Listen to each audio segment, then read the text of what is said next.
Folks, Black Star Network is here. Hold no punches. I'm real revolutionary right now. Support this man, Black Media. He makes sure that our stories are told.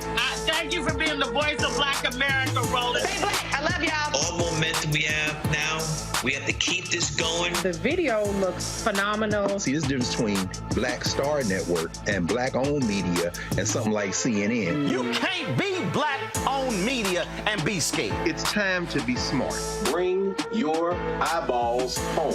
You dig?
Today is Wednesday, July 5th, 2023, coming up on Roland Martin Unfiltered, streaming live on the Black Star Network. An L.A. Sheriff's deputy body slams a black woman as she is recording her husband being arrested. The Sheriff's Department calls the video disturbing. Protest will take place in a couple of hours. We will show you the body cam footage. Also, video shot by a bystander. We'll also take a look at the recent violence that gripped the country over the 4th of July holiday weekend. We'll break down the violence and examine if California governor's proposed 28th Amendment to increase the age to buy guns could help curb the rising trend of gun violence. The Supreme Court's decision to overturn affirmative action in colleges has ignited concerns about the future of diversity scholarships. We'll speak to a higher education scholar about the potential implications and explore ways to ensure our children can access education. Plus, India Arie has some words about the performances at Essence Fest this weekend. Speaking about Janelle Monae and Meg Thee Stallion, we'll show you what she has to say. Also, take your phone calls about what she called and others degrading the culture. It's time to bring the funk. I'm Roland Martin Unfiltered on the Black Star Network. Let's go. He's got it. Whatever the miss, he's on it. Whatever it is, he's got the scoop, the fact, the find. And when it breaks, he's right on time and it's rolling. Best believe he's knowing. Putting it down from sports to news to politics. With entertainment just for kicks, he's rolling. It's on go, roll, y'all. It's rolling Martin, rolling with rolling now. He's funk, he's fresh, he's real, the best, you know he's rolling Martin now.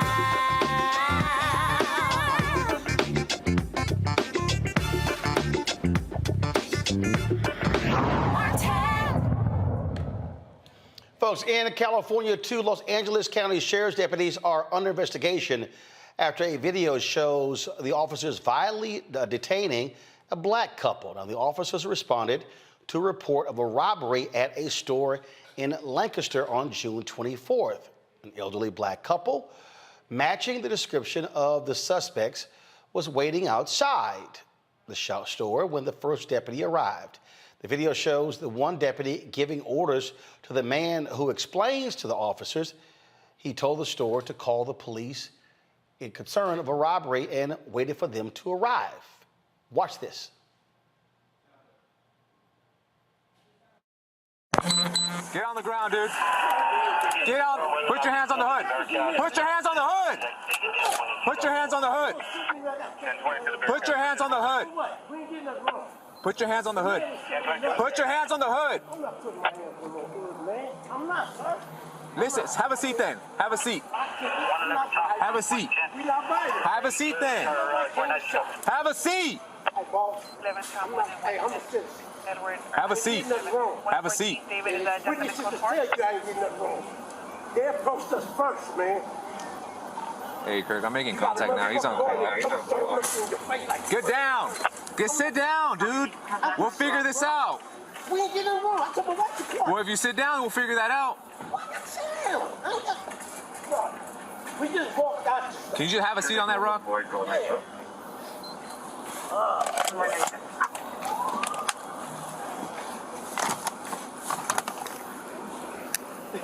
They do all this calling. I told them to call the police, bro. All right, just chill out. Call y'all.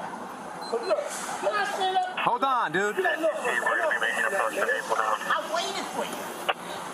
I could have took over and get on. Hey, Kirk, this is a mound and the female's gonna be in the I stand car. up with my cake, sir. Just have a seat, dude. The dude was talking crazy, man. What's going on, dude? He got the camera, bro.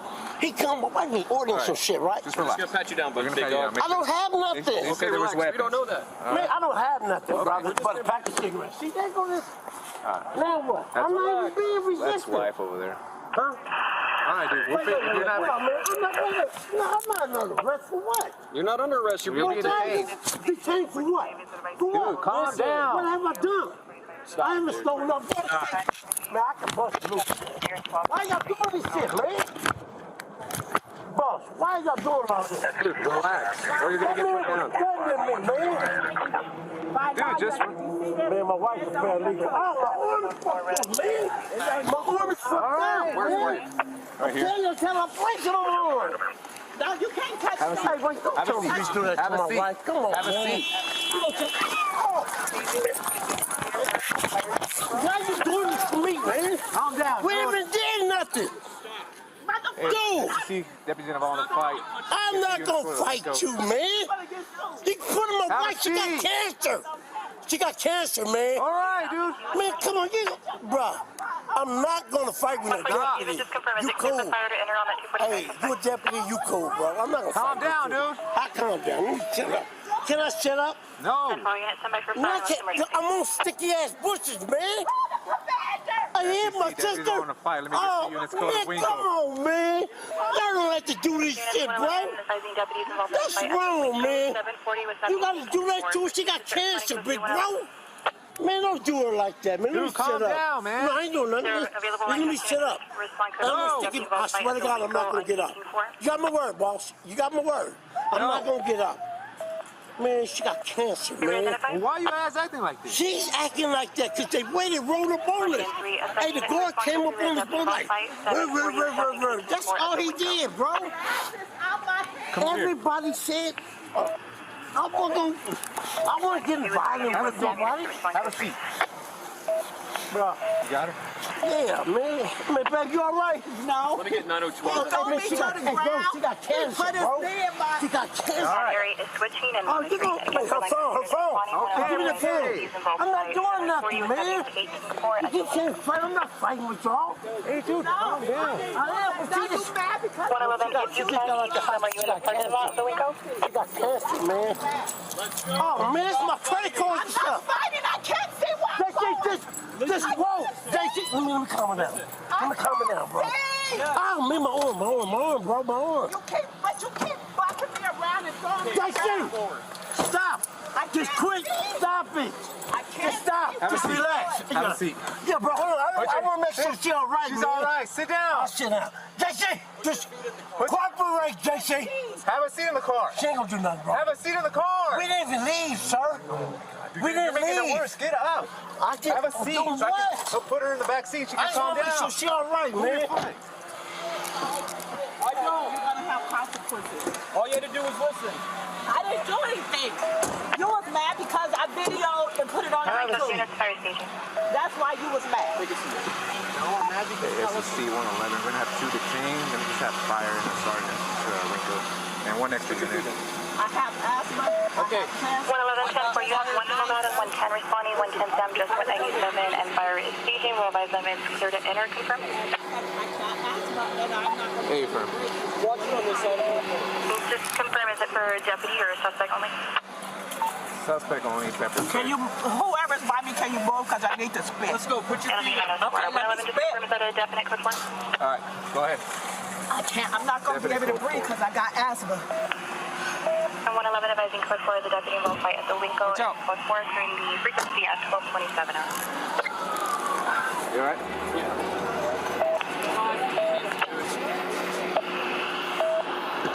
Now, this next video is from the body camera of the second deputy who arrived on the scene. He is the one who violently attacked the black woman who was recording the incident.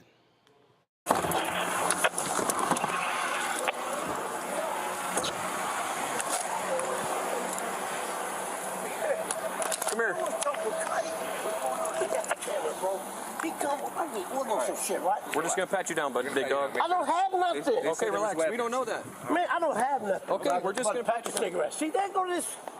Now what? I'm not even being resistant. Huh? All right, dude. Wait. No, man. I'm not. Wait. No, I'm not under arrest for what? You're not under arrest. You're being Well, why are you detained for what? For what? Listen. What have I done? I haven't stolen up. Brother, man, I can bust loose. Why y'all doing this shit, man? Boss, why y'all doing all this? Dude, relax. Or you're gonna That get put man down. was threatening me, man. Dude, just... Man, my wife's a paralegal. Oh, my arm is fucked up, man. My arm is fucked up, man. I'm telling you, I tell her, place it on my arm. No, you can't touch Stop. me. You can't touch Stop. me. You're gonna... Get down on the ground. What are you? Get on the ground. It's already on YouTube Stop. Live. I don't give... Live. Stop. Motherfucker, stop. Stop, you're gonna get punched in the face. You punch me and you're gonna get sued too. You already got sued. I got it on camera. Stop. I Turn got around. it on camera. Get your neck off my. I can't breathe. Hey, we're in a fight at the Winco. I can't breathe. It's no fight. You threw me down to the ground. Stop manhandling me. I didn't do nothing. You threw me down. Call the commander. Call the commander. Hands behind Call your the back. commander. Stop twisting my arm. Put your hands behind your back.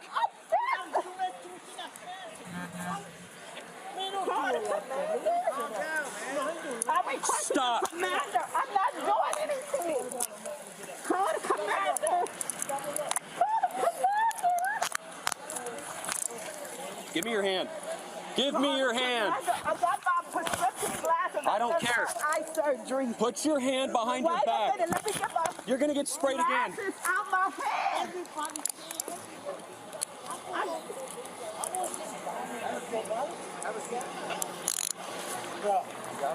Yeah, man. My baby, all right? No. Let me get 902. Throw me to the ground. She got He cancer. put his knee in my... Get up. I can't see anything. Why are you manhandling me? Because you were being detained. Now you mad because I put it on YouTube Live and they saying everything. Let's go. That's why you mad. Let's go. Stop fighting. I'm not fighting. I can't see my All right, so here's what's crazy. The unarmed couple, they were cited and released. The sheriff's department did not release what the citations were for. Both officers, who have not been identified, were pulled off of field duty. LA County Sheriff's Office, the sheriff released, first of all, explaining why the body camera videos were released. The Los Angeles County Sheriff's Department has opened an investigation into this incident. While the department does not make statements related to ongoing investigations, Sheriff Luna has made it clear that he expects department personnel to treat all members of the public with dignity and respect, and that personnel who do not uphold our training standards will be held accountable. In the interest of transparency with our community, the Sheriff's Department is releasing body-worn camera video from the incident. Okay, so let's unpack this. Police get called. The folks who call the cops are the very folks the cops detain. And if you look at their actions, they immediately... How do you arrive on a scene but don't actually do any sort of investigation? Dr. Nyambe Carter, Associate Professor, University of Maryland School of Public Policy out of D.C., joins us. Teresa Lundy, Principal Founder, TML Communications out of Philadelphia. Dr. Larry J. Walker, Assistant Professor, University of Central Florida as well. Okay, so this is where I am absolutely confused here. So if I'm the cops and I get a call from the store, I would think, Nyambe, and I want y'all to go back to the beginning of the video, I would think that when I arrive at the store, my first thing would be to the store manager, what's the situation? What's the problem? Why are we here? Roll the video. Now keep us, give me a split screen. So what I got here, the cops roll up, pull the audio up. Hands on the hood. Put your hands on the hood. So stop right there, So Nyambe, he immediately gets out of the car.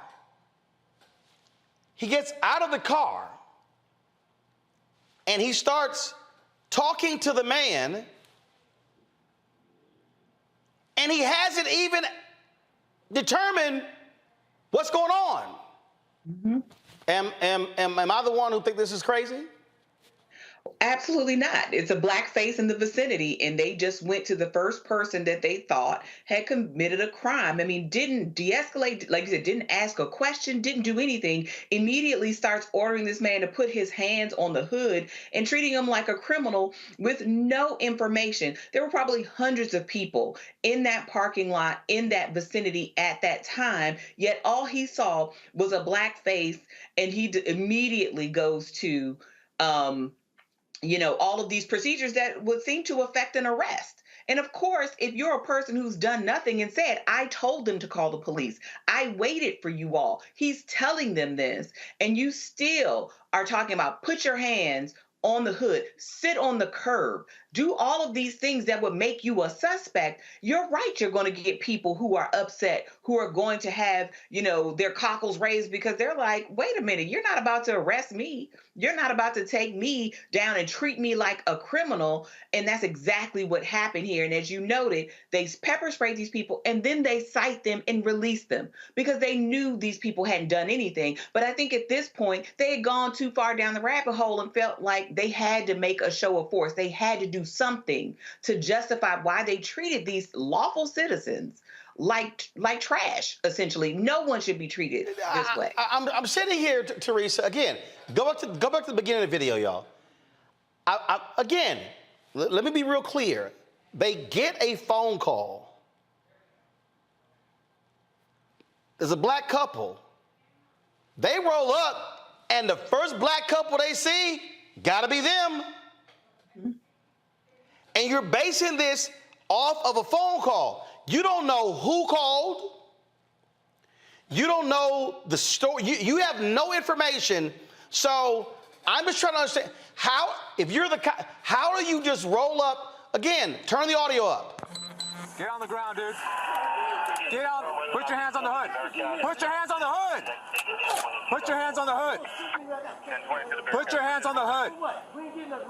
Put your hands on the hood. Put your hands on the hood. Listen, have a seat then. Have a seat. Have a seat. Have a seat then. Have a seat. Have a seat. Have a seat. They approached us first, man. Hey, Kirk, I'm making contact now. He's on. Now hit pause. Just sit down, dude. Hit pause. Now, Teresa, if you were standing outside of a store and a cop rolls up and the first words are, put your hands on the hood. For what? That is the natural reaction of somebody innocent. For what? You just roll up and just start barking out orders for no reason whatsoever? As my sister said, we black people has always been seen as the aggressor instead of someone, that is a citizen, that is paying taxes, that is just an equal part of society.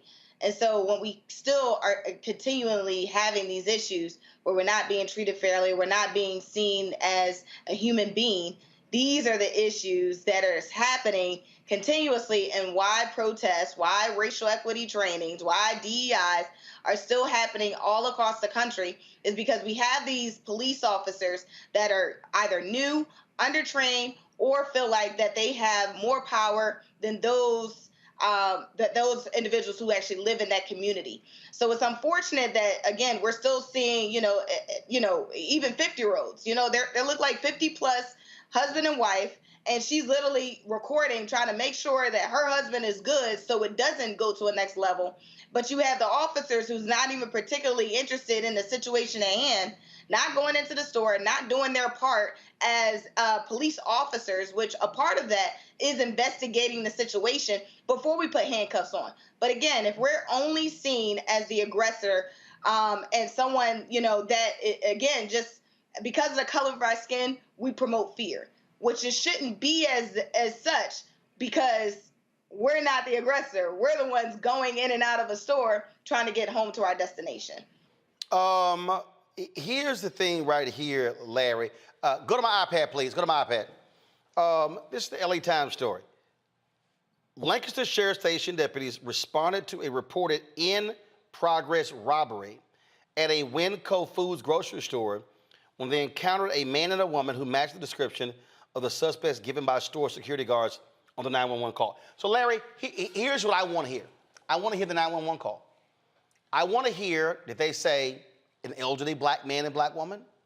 I want to hear that they say the black woman had black jeans on, the color of shirt that she had on.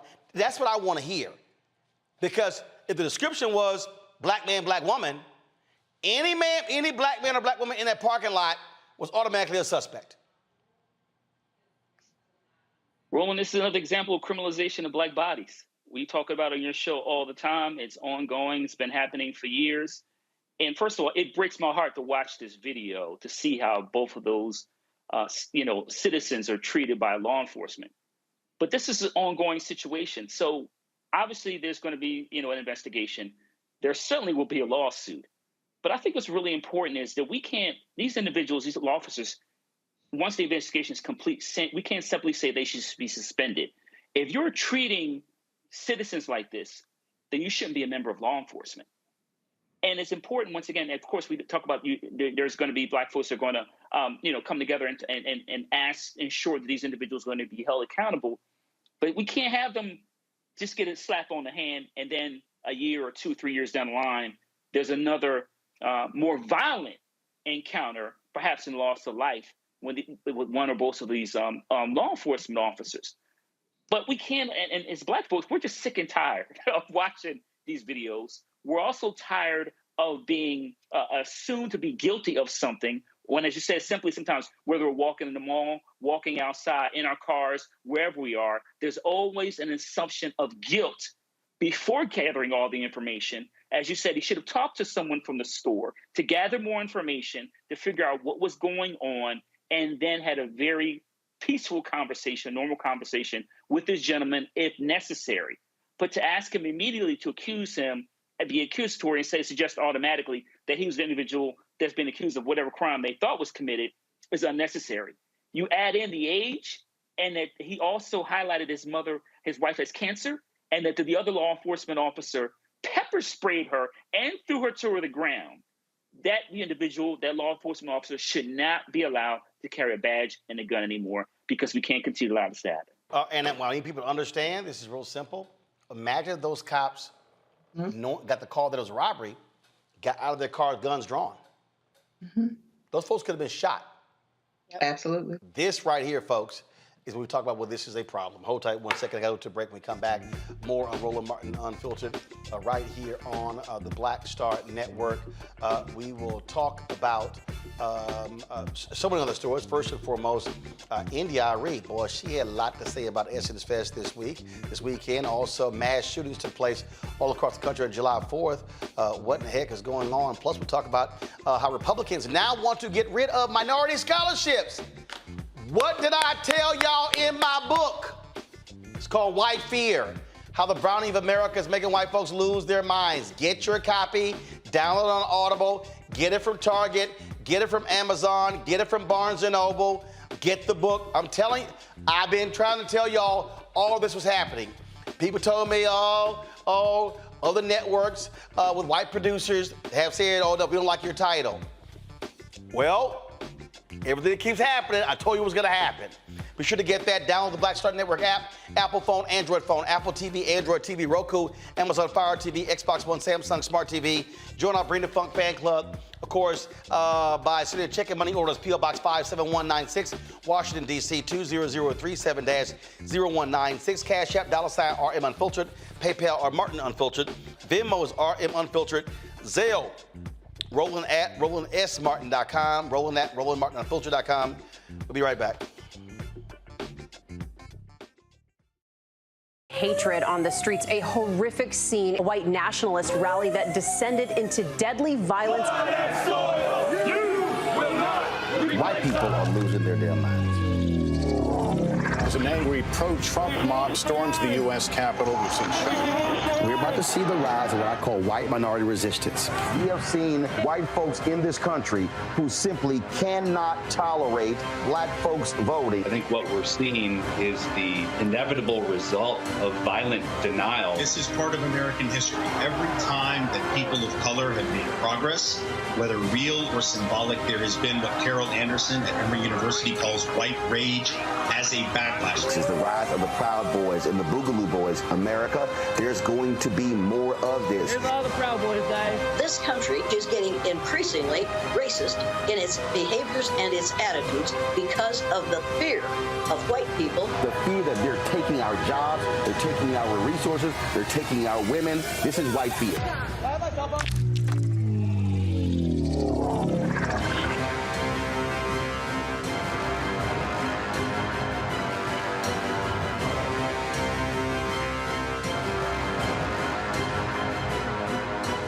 Black Star Network is here. Oh, no punch! I'm real revolutionary right now. Thank you for being the voice of Black America. All momentum we have now, we have to keep this going. The video looks phenomenal. See, this difference between Black Star Network and black-owned media and something like CNN. You can't be black-owned media and be scared. It's time to be smart. Bring your eyeballs home. You dig? When you talk about blackness and what happens in black culture, we're about covering these things that matter to us, speaking to our issues and concerns. This is a genuine people-powered movement. There's a lot of stuff that we're not getting. You get it, and you spread the word. We wish to plead our own cause.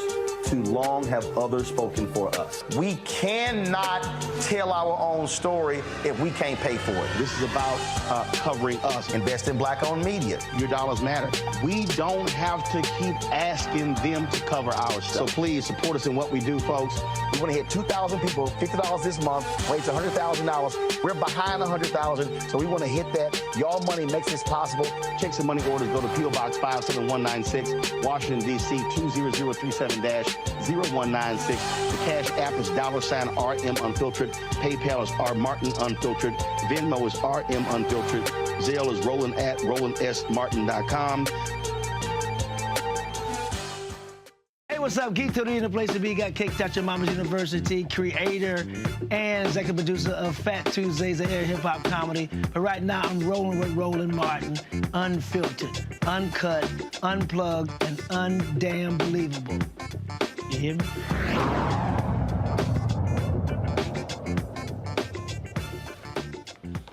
All right, folks, 2023 is on track to becoming the deadliest year for mass shootings in U.S. history. That's according to the Gun Violence Archive, who's been tracking this data since 2014.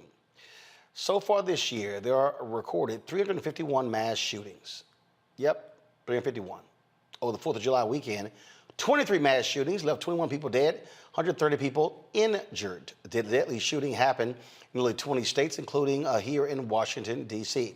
In Chicago, 30 people were shot, 3 fatally in different parts of the city. One of the incidents involved an 16-year-old boy who was shot in the arm while walking on a sidewalk early Saturday morning. Now, in the South Baltimore neighborhood of Brooklyn, community members enjoyed a yearly celebration called Brooklyn Day, when a mass shooting took place. And just last night, a heavily armed gunman in a ski mask and a bulletproof vest opened fire on the streets of Philadelphia, killing 5 people and wounding 2 boys before surrendering to police. Now, the governor of California, Gavin Newsom, has proposed a 28th Amendment to the Constitution and the quest for gun control measures. Now, the new amendment will add protections, including raising the minimum age to own a gun from 18 to 21, requiring universal background checks, setting up a reasonable waiting period for all gun purchases, and prohibiting civilians from buying assault weapons. Now, adding a constitutional amendment requires either a 2/3 majority vote by both houses of Congress or a constitutional convention convened by 2/3 of state legislatures. Sarah Bird-Sharp, Senior Director of Research at Everytown for Gun Safety, joins me right now. Glad to have you here. Sarah, first off, all we keep hearing, whenever we talk about police brutality, we keep hearing Cops need more resources. Cops need more money. Cops need more of this. Yet we keep seeing all of these mass shootings. And I've yet to hear somebody explain to me the amount of money we keep spending on law enforcement. Is it slowing down mass shootings? Yeah, and mass shootings are unfortunately only the tip of the iceberg of our gun violence epidemic, right? Because if a mass shooting is 4 or more people who are shot and either killed or wounded, then 99% of what's happening is other shootings on our streets and in our neighborhoods. And I would say that the good news is that there are a lot of programs that are showing incredible promise. And those are programs that are led by communities and that take members of the community to work to try to mediate and to interrupt retaliation and gun violence. And those are the kind of programs that I think are showing, huge promise and are really important to fund. All right. So where are those programs taking place? What cities, what communities? So those programs are all over the country. There's street outreach programs that employ workers sometimes who themselves have have been involved in crime in their, when they were younger, and they're trained to sort of mediate and to prevent things, particularly risk individuals. There's also really great programs in hospitals across the country that support for a gunshot wound, and that's like a unique moment of opportunity to engage them, to prevent them from retaliating when they get out and from being readmitted, a few months later. Those hospital violence intervention programs, robust research shows are really working, and they're happening in hospitals in cities across the country. So if we have examples of that working, why aren't cities doing more to fund those efforts, to promote those efforts? Because we keep seeing these problems.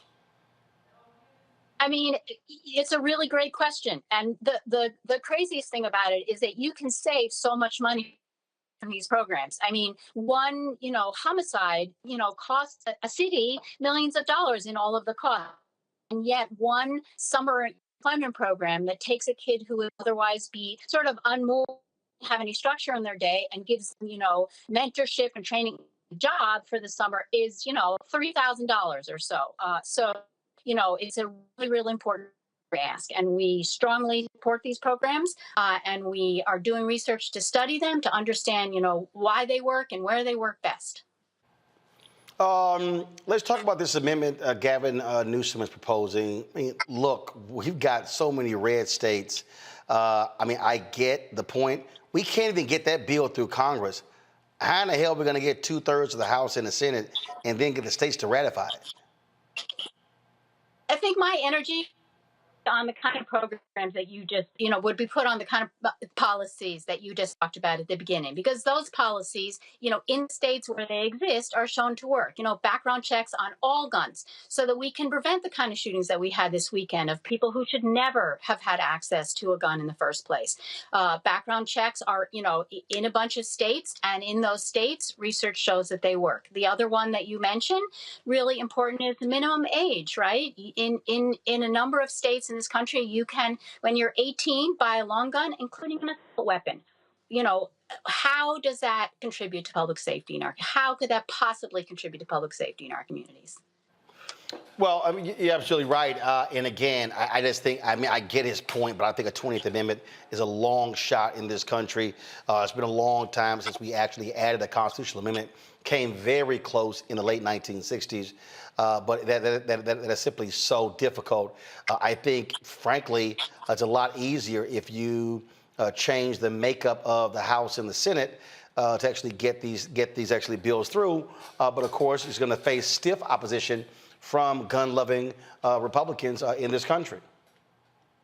Yeah, like I said, I prefer to put my energy on the kind of policies that, robust research is showing us actually do save lives, actually do reduce assaults and homicides homicides and even gun suicides as well. And, you know, one of the things, I mean, there are more guns in this country, we all know, than people, right? So that's the fact that we're working with. But responsible gun owners know to keep their guns stored securely, you know, unloaded, locked in a safe and separate from their ammunition. And those are the kind of programs and policies that I believe we need to put our energy into. All right, then. Sarah, I certainly appreciate it. Thank you so very much, and keep up the great work. Thank you so much. Folks, going to a break. We'll be back. Roland Martin Unfiltered right here on the Black Star Network. We'll be talking about India Arie. Of course, guy has some words for the Essence folks after performances this weekend that she said was degrading. Plus, Republicans in Wisconsin, on the heels of the affirmative action decision by the Supreme Court, they now want to get rid of minority scholarships. Really? Are we serious? Yep, they're serious. We'll break all of that down. Also, we open the phone lines up to talk about both of these issues. Give us a call, folks. 202-890-1199, 202-890-1199. If you want to weigh in and share your thoughts on those two stories, we will do so. 202-890-1199. We'll be right back.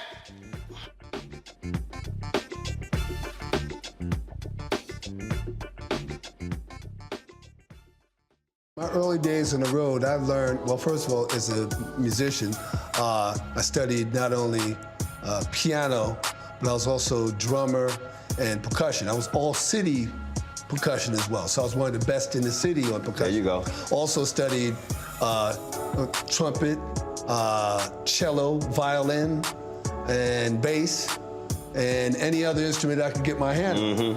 And with that study, I learned again what was for me. I learned what it meant to do what the instruments in the orchestra meant to each other in the relationships. Right. So that prepared me to be a leader. That prepared me to lead orchestras and to conduct orchestras. That prepared me to know to be a leader of men, they have to respect you and know that you know the music. You have to be the teacher of the music. You have to know the music better than anybody. There you go. Right, so you can't walk in unprepared.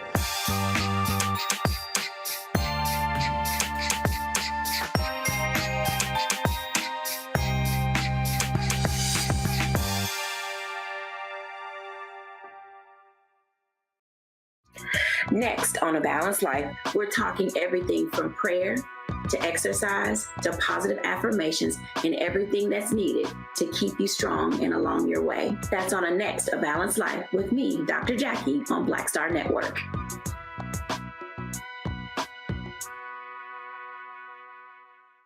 Bruce Smith, creator and executive producer of the Proud Family, Louder and Prouder, and you're watching Roland Martin Unfiltered.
All right, folks, welcome back to Roland Martin Unfiltered on the Black Star Network. Cannabis continues to be an issue where it's being legalized across the country, but the military still tests for cannabis use.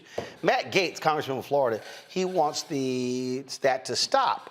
It was proposed in the National Defense Authorization Act. He contends that with the increasing number of recruits who test positive for marijuana use, that, you know what, it's time to change this. Really, another amendment would explicitly allow military members to consume CBD products that are legal under federal law. That was proposed by Republican Tony Gonzalez of Texas. Let's go to our panel. Larry, I'll start with you. Does this make sense? It does. Obviously, we just saw a few days ago, July 1st, recreational marijuana use became legal in the state of Maryland, and there are a number of states throughout the country that have legalized recreational marijuana. We also have to recognize, Roland, that we need to change the policies that relates to how we view marijuana. But a lot of states, and particularly those in the Deep South, haven't caught up to what's happening today. But we know traditionally, Roland, for years, marijuana use Americans use marijuana consistently, regardless of race, ethnicity, or socioeconomic status. But I think this move is an important one. I think I might also add that you noted that they're talking about the U.S. military, and obviously want to increase the number of individuals they recruit and who stay in the U.S. in the armed forces. But it's time for the federal government to catch up to modern society, not only in this issue, but other issues. But I think this is an important amendment. And once again, we've been fighting for years to decriminalize marijuana use. And I think this is another step in terms of recognizing this as times have changed. Teresa. Yeah, I think it's well overdue. That we are still currently fighting here in the Commonwealth of Pennsylvania for legalized marijuana, even locations to make sure we can have a base to even be a part of the cannabis program. So I think the steps are being taken. I think when other states more so start to follow the trend, Pennsylvania is a very interested state. So we're going to, keep fighting as we can and advocate. But I think if more voices actually, are coming to the table, we could probably get this through. Niambi. Well, I think we really need to listen to the service members here. I mean, they're the ones who are directly impacted by this. They're the ones who get in trouble for this. I do think we have to accept the fact that people are different now. Attitudes about marijuana are different now. And the service people that they're trying to recruit are coming from states most of the time that have already legalized marijuana and have very different attitudes about the drug.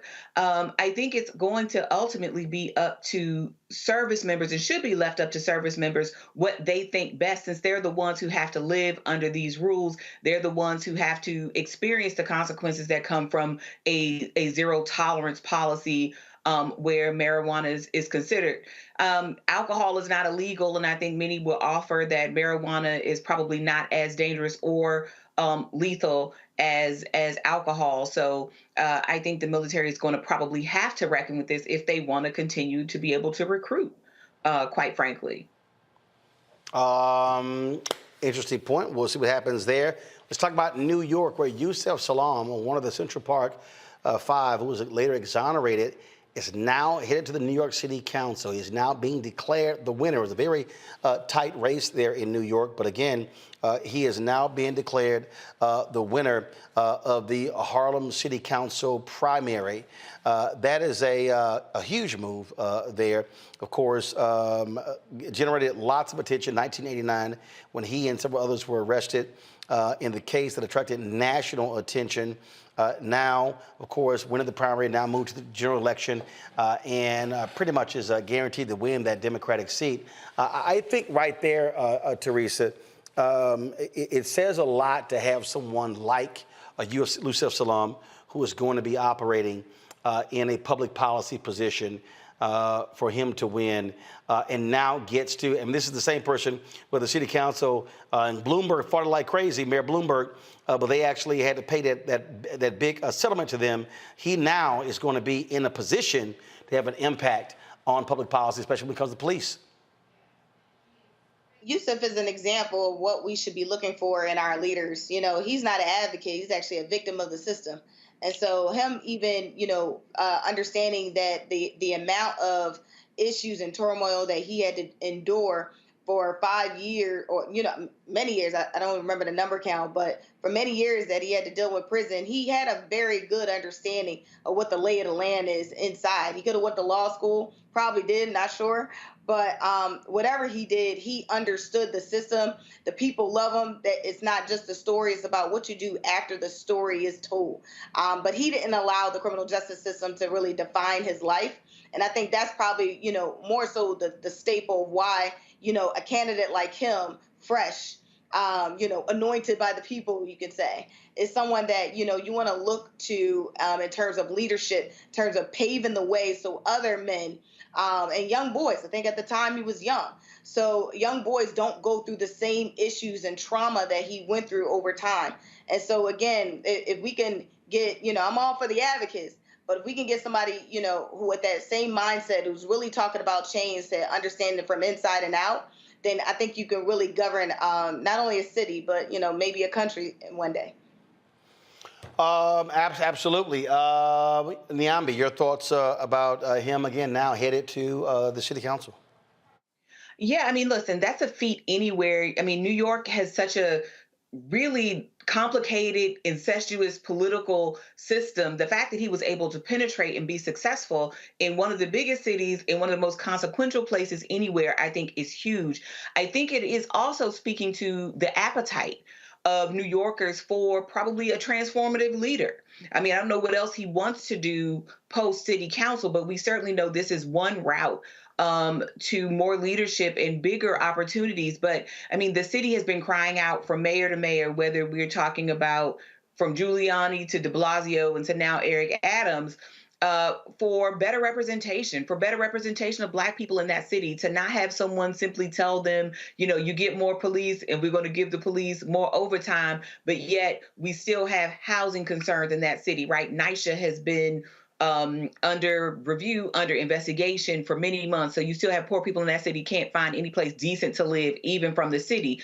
We're talking about people who don't have access to market rate homes, right, because of the way that works. And so I think his election is speaking to not only the sort of criminal justice reform, but also the real lived concerns of the citizens of Harlem and the folks who are living in New York writ large. So I am really excited to see what he does with this city council seat, but also how he might bring others into the political process that might have decided they didn't want any parts of it. The thing here, Larry, first of all, go to my iPad. This is the results. They had ranked choice voting, and so they had to finish the tabulation. Larry, Yusef got 63.8% of the vote. Inez Dickens got 36.2%. I mean, this is significant. And again, he now moves towards the Journal. It's a Democratic seat there in Harlem, so he pretty much guaranteed to win. Roland, I posted this on social media last week. Congratulations, Dr. Salaam. This is quite an accomplishment. My colleague talked about New York City politics. I work for a former New York City congressman and know how tough that environment is to win at any level. But like I said, congratulations. I think it's also important to highlight, in part, him being one part of the exonerated five and how we deal with issues relating to law enforcement, particularly in New York City. Roland, I just saw a stat that highlighted over the first couple of months in New York City that police chases have increased by like 600%. So someone like Dr. Salaam, who's been, knows like to be criminalized and put in jail for a crime he didn't commit, understands that and can fight for the kind of reform that we continue to see not only in New York City, but also other parts of the country. Lastly, Roland, another point I want to make is let's not forget Donald Trump's involvement and forget that ad he took out calling for the death penalty for the exonerated five. So it's interesting in terms of two politicians, Donald Trump and Dr. Salaam, in terms of the trajectory of their lives. But once again, I want to congratulate him. This is an incredible accomplishment considering all the barriers he had to overcome. Absolutely, and I also think it's important for people to understand that it is, again, one thing for folks to complain about public policy. It's another when folks decide to actually run, to get involved in elections, in public policy. I say this all the time. You can't talk about you want to demand changes in public policy if you don't change the politicians. That kind of goes hand in hand, Niambi.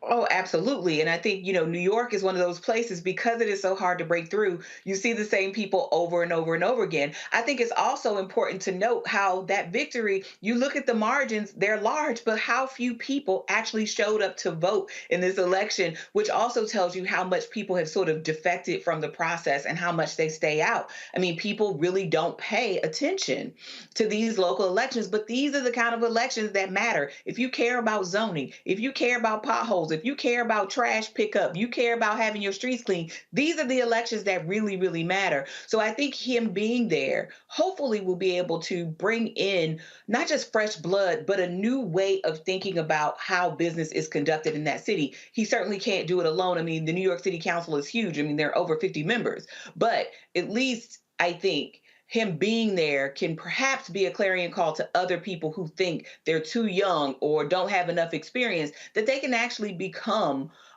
leaders in this city, and not just through what happened to them because of the tragedy, but because of how they use their life as an example, wherever they may find themselves situated. All right, hold tight 1 second. We come back. We'll talk Republicans wanting now in Wisconsin now wanting to get rid of minority scholarships. Don't think for a second it will be the only state. You're watching Roland Martin Unfiltered on the Black Star Network. Download the Black Star Network app, Apple phone, Android phone, Apple TV, Android TV, Roku, Amazon Fire TV, Xbox One, Samsung Smart TV. Also, folks, we want you to support us in what we do. Your dollars matter. When you give to us, it allows for us to be able to do the work that we do that nobody else is doing. So many people stopped me when I was in New Orleans for Essence, talking about how they enjoy the show, how important it is. And so and I met a lot of people who are contributors to what we do. So please join us as well. Send your check and money order, P.O. Box 57196, Washington, D.C., 20037-0196. Check Cash App, $RM Unfiltered. PayPal are Martin Unfiltered. Venmo is RM Unfiltered. Zelle is Roland@RolandSMartin.com. Roland@RolandMartinUnfiltered.com. YouTube, why we have 697 likes. Thousands of y'all are watching. Hit the like button. When I come back from break, we should easily be over 1,000 likes. I see y'all commenting. Hit the damn button. Also, get a copy of my book, White Fear, How the Browning of America is Making White Folks Lose Their Minds. Available at bookstores nationwide, Amazon, Barnes & Noble, Target. Download your copy on Audible. I'll be right back. On the next Get Wealthy, did you know that the majority of households headed by African American women don't own a single share of stock? No wonder the wealth gap continues to widen. Next on Get Wealthy, you're going to hear from a woman who decided to change that. Have been blessed with good positions, good pay, but it wasn't until probably in the last couple of years that I really invested in myself to get knowledge about what I should be doing with that money and how to productively use it. Right here on Get Wealthy on Black Star Network. Up next on The Frequency with me, Dee Barnes. She's known as the Angela Davis of hip hop. Monet Smith, better known as Medusa, the gangsta goddess, the undisputed queen of West Coast underground hip hop. Pop locking is really what indoctrinated me in hip hop. I don't even think I realized it was hip hop at that time. Right. You know, it was a happening. Mm-hmm. It was a moment of release. We're going to be getting into her career, knowing her whole story, and breaking down all the elements of hip hop. This week on The Frequency, only on the Black Star Network. Hey, it's John Murray, the executive producer of the new Sherry Shepherd Talk Show. And you're watching Roland Martin Unfiltered.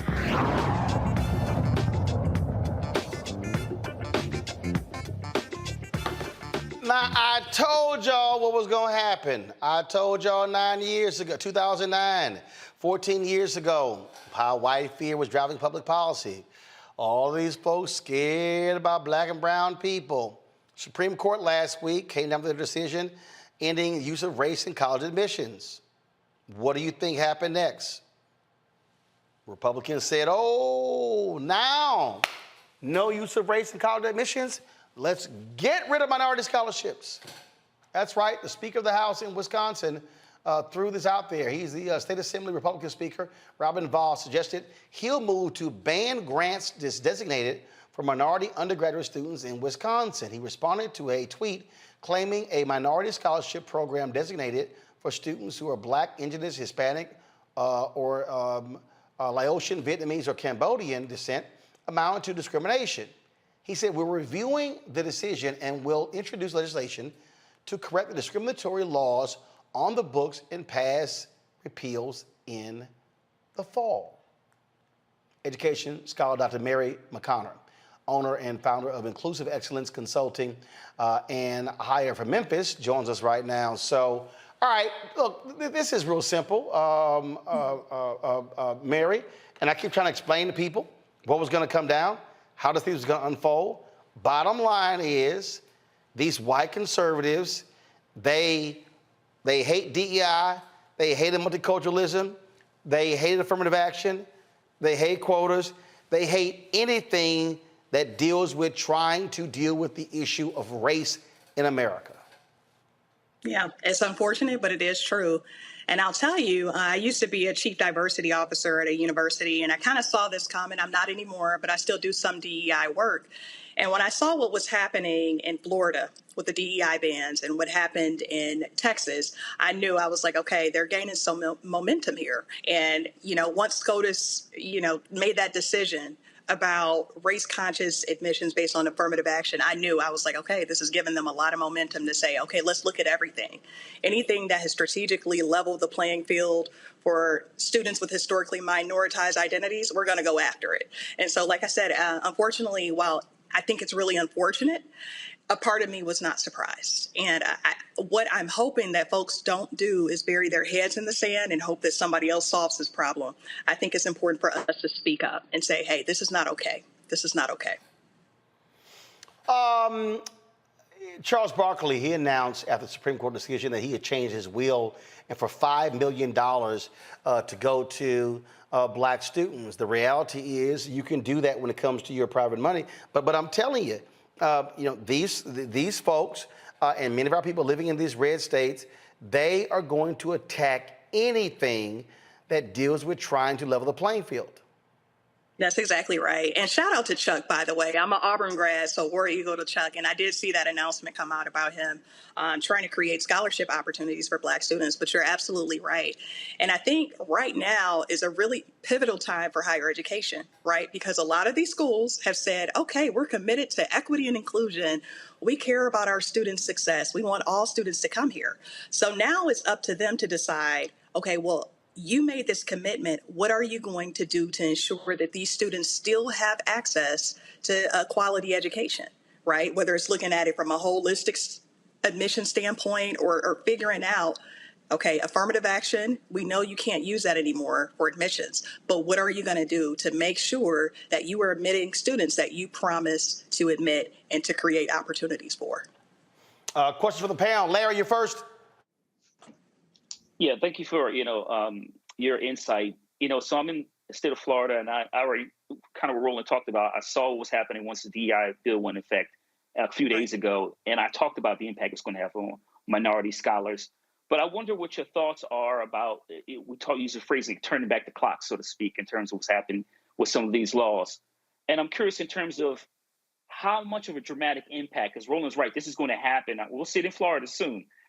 What do you think the generational impact will be as they continue to reverse these scholarships? Now we talk about Wisconsin, Missouri has already announced that they're going to do the same thing. Like I said, the state of Florida, among others, will take the necessary steps. What do you think the generational impact will be, particularly on minoritized communities, once they start pulling back some of these scholarships? Yeah, I love that you asked that question. And I think generations are going to feel it in the future. And also, I want to point this out too, as far as the workforce. A lot of workplaces talk about how they want more diversity. And you have to look at the college to workforce pipeline, right? If you don't have diverse students graduating from these colleges and universities, guess what? You're not going to have a diverse workplace. And so not only is it going to impact generations, different, Black and brown and historically marginalized communities, but it's also going to impact the workforce too.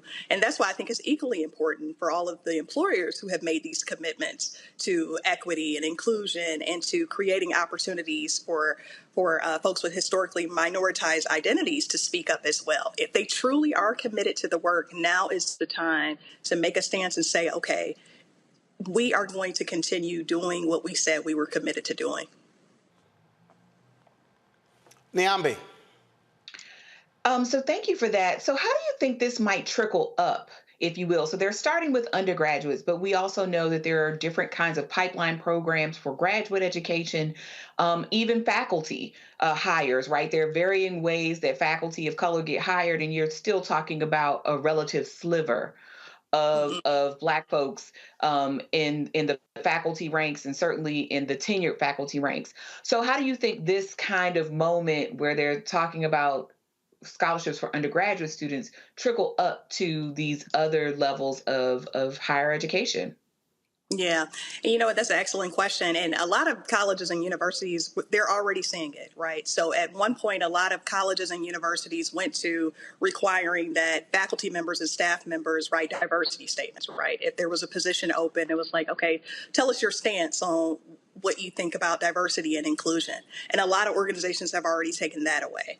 And then there are some organizations out there in terms of colleges and universities that have already started looking at their hiring processes and saying, okay, maybe we need to get rid of affirmative action as it relates to hiring and recruiting faculty members. So we're already seeing it. And we already know that there's not enough representation at the top, especially in some of those key senior level positions. And I think this is only going to make it worse, right? Because a lot of these positions still require that you have a formal education. I look, fairly regularly at the different jobs that are out there, and most of them still requires a college degree. And so it is a reality that we have to think about, in upper level positions, in the workforce, at colleges and universities. It affects everything. Mm-hmm. Thank you. Teresa. Yeah, this has been very detrimental to our communities as a whole. I sit on a few boards of educational, so that help youth actually transition. And I'm already seeing the effects. I had a few young ladies that was actually waitlisted at a university I'm not going to name, but I was very.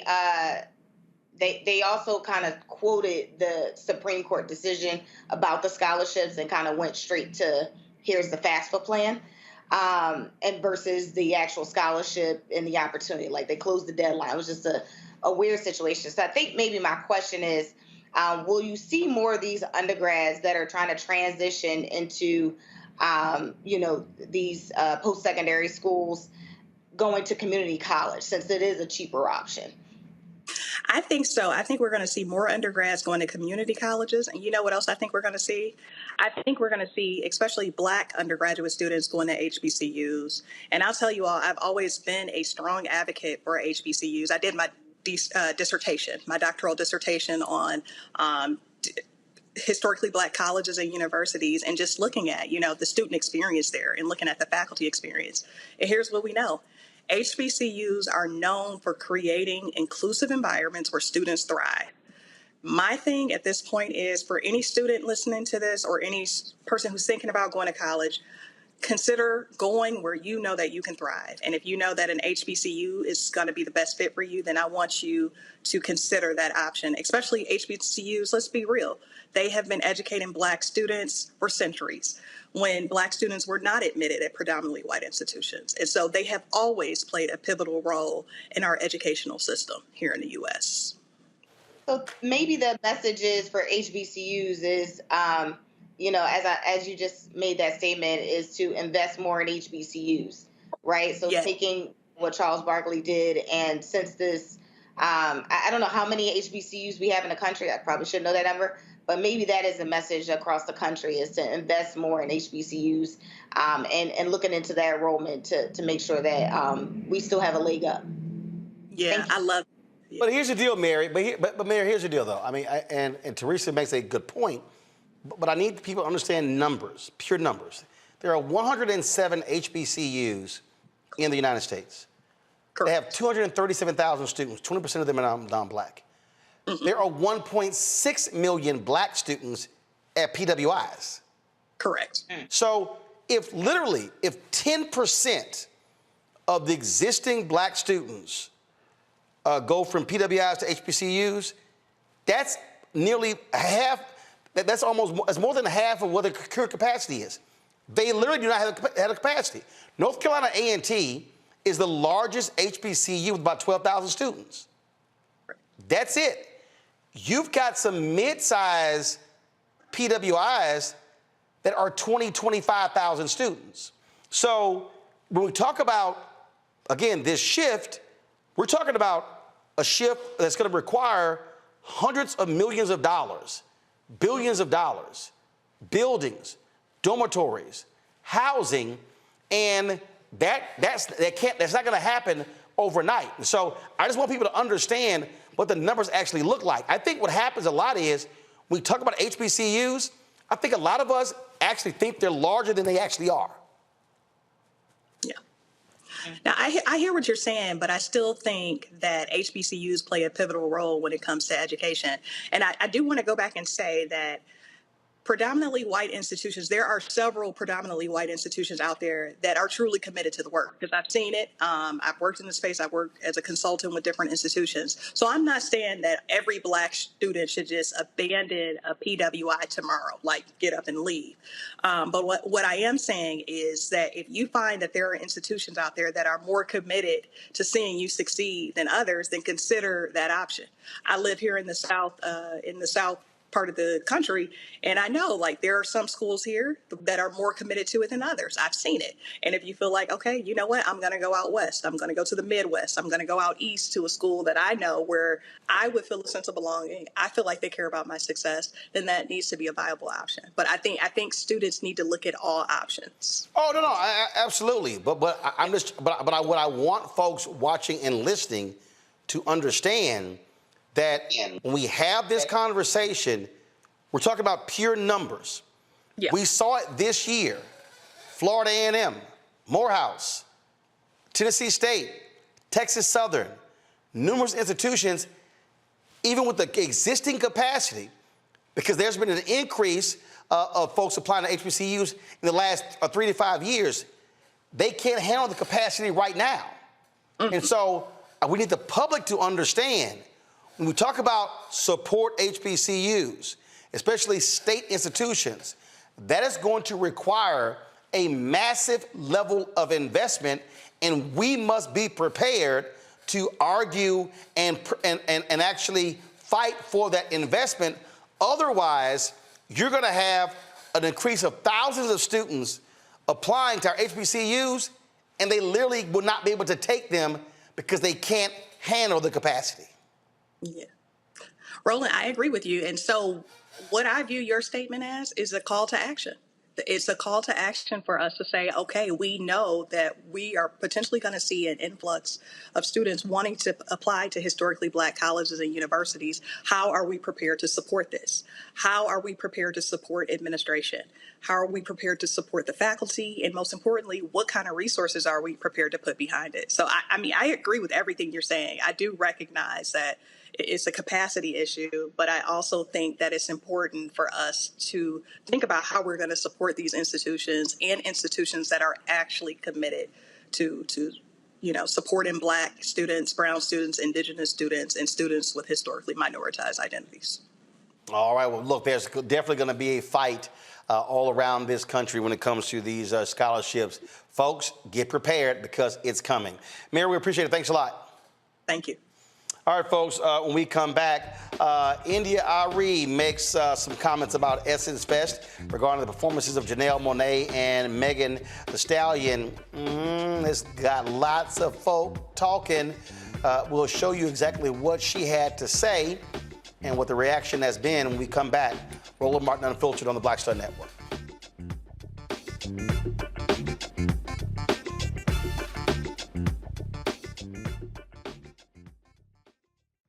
Next on the Black Table with me, Greg Carr. Succession. We're hearing that word pop up a lot these days as our country continues to fracture and divide. But did you know that that idea, essentially a breaking up of the USA, has been part of the public debate since long before and long after the Civil War, right up to today? On our next show, you'll meet Richard Crichton, the author of this book, who says breaking up this great experiment called America might not be such a bad thing. That's on the next Black Table, right here on the Black Star Network. I'm Faraji Muhammad, live from LA.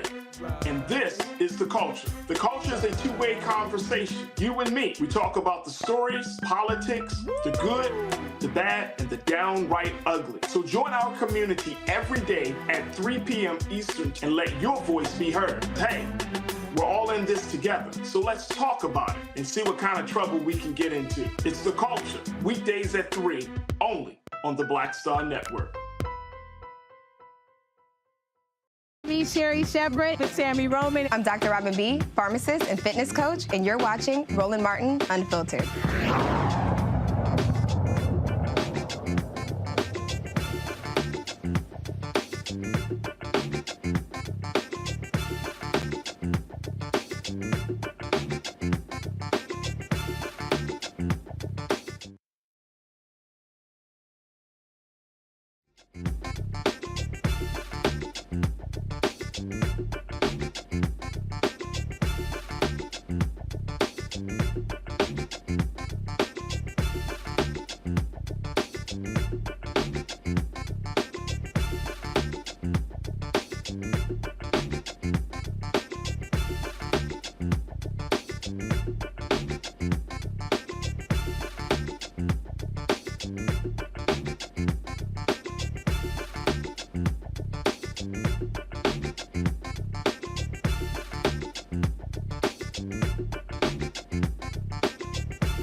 basket. Lick on my hand and I put it in his pants. Get the plan with they pocket, make that motherfucker bam. Then I walk and I talk like a pimp, cause I ain't on that roof front stage.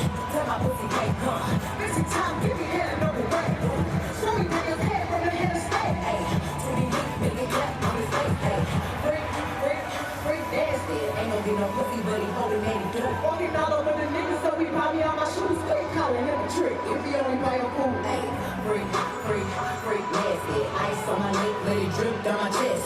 Looking at this motherfucking money, make me wet. Well, the hot girls were in full effect at Essence Fest this weekend. Meg Thee Stallion closed out the festival on Sunday.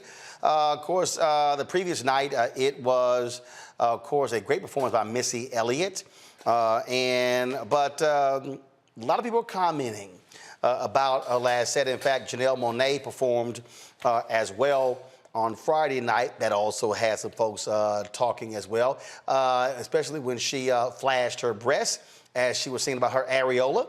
That was also, again, happening on the stage as well. So today, India Arie made a comment with regards to what took place. So go ahead and pull up her post, which was on Instagram, folks. Pull it up. She goes, the issue is what is context? Humanity does everything, but does everything belong in a stage? No. Is everything for kids? No. Is everything for everybody? No. So when we, as a culture, make something like this mainstream, it shows a lack of discretion and discernment. To those in the comments who laugh at anyone who wants these things for our culture, you certainly have that right. Just as many folks have the right to want our mainstream international export, our music, to show us in a respectful light. I like to go on the record saying this won't age well, and that's my issue. I love Janelle and Meg the way I love us all, and I don't like this moment. Don't bother debating me, LOL. She said, I do this for 25 years. So she had those comments. And then, of course, she also, again, so when the backlash happened and folks were commenting left and right, she then addressed the issue on her stories. Let me go to it real quick here. Okay, give me a second. And so if you go to my iPad, please. So she posted this. So this is happening today. Then she posted, I hate defending simple logic, so I'm going to just say this. This is not an issue with any of my sisters, period. I'm an old school, long-time affirming voice for women. My record speaks for itself. I love humanity, even in all this bullshit, LOL. And all I'm saying is context matters. Debate that if you want, LOL, but I said what I said. And why did I say it? Because just like everyone else, I'm entitled to my option, but also I do this work my whole adult life. The work of uplifting and loving and affirming and supporting the wellness of black women and all people at large. How effective I was, I guess depends on who you ask. But for 20 plus years, I ran 100 miles an hour at all times in the name of healing. So when I see something that sparks my personal mission, I speak. There's not scandal here, just one woman's opinion. But what I would never allow is for anyone to paint me as a person who would use other women for kindling in the burning down of the patriarchy. No. I love all female artists because I know firsthand how hard it is to be one. I've released 8 albums and have myself played the Essence main stage 6 times. What I see here is the mainstreaming of cults that, in my honest opinion, should be adult-only entertainment. And I've been saying this same thing for over 20 years. Why? Some could say my ideals created a less successful business model, LOL. But I stand by them because my gut tells me to. So much more to say, but I don't feel like it. I'm in a big real-life moment and having a bunch of stuff going on. Also, in case you missed it, protecting my peace in 2023. She then puts, I'm open for a smart debate or a real conversation, but I don't do this social media self-propel outrage BS. I put me first in my life. I do this for self-care thing for real. Lastly, in case anyone missed it, I do not make a practice of publicly criticizing my sisters. My thoughts are around Essence Festival and context, which really is logic. I'm not addressing this anymore. Peace. Then she goes, why is it so hard for people to understand? It's crazy to me the level of explanation needed. Why is everything a thing? It's you, not me, LOL. All right. So when she talks about its essence, what India is saying there is that Essence Festival has always been about promoting powerful black women. It's been promoting the image of sisters. And so what she is laying out here is that when you see, because what happened was, and I'm not sure if I shot any of it. Let's see here. So during Megan's set, she called up the audience. She called up different audience members on 3 separate occasions to come on stage and twerk. And that's exactly what happened. And this was actually during her show. And so people were, again, on the stage and they were dancing. Now, so when she's talking about Essence folks, she's talking about those putting it on. What are you projecting? And then what then began to happen is there are a lot of people who then begin to say, hey, this is not what Essence is all about. I can tell you as somebody who was sitting center row on the 7th row, literally right in front of the stage, I saw a number of people, older black folks, walk the hell out. There were some who had children with them, teenagers, as they walked out as well. And then, of course, Meg's whole set, every single one of her songs was saying the same thing, what she always talks about. And it all involves sex. So we have to ask the question, okay, your Essence Festival, you had 50 years of hip hop, and you had Jermaine Dupri, you had Ludacris, you had T.I., you had Ice Cube, you had Ice-T, you had Trina, Missy Elliott, all these different acts. The question that we do have to ask ourselves is, are there certain acts that should be in an adult-only space? And the other question is Essence right to promote a Meg Thee Stallion and the show that Janelle Monae put on? Arie says, context. We're taking your phone calls on this. I'm going to go to my panel and discuss this as well. If you want to weigh in, give us a call, folks. 202-890-1199. 202-890-1199. Let us know if you were actually at Essence Fest, if you were actually at Janelle Monae's show or Megan Thee Stallion show, and love to hear that. Uncle Luke did weigh in. I thought this was interesting. So do y'all have his tweet? He goes, so what happened was the folks at Essence posted a video of Janelle Monae showing her breast. He goes, what is this girl going through? She's never been out there like this. Is it a midlife crisis? Then many folks said, really, Luke? You of all people saying this here? All right, let's get into it. Niambe, I'll start with you. Your thoughts on what Arie is saying here in terms of what was presented on that stage.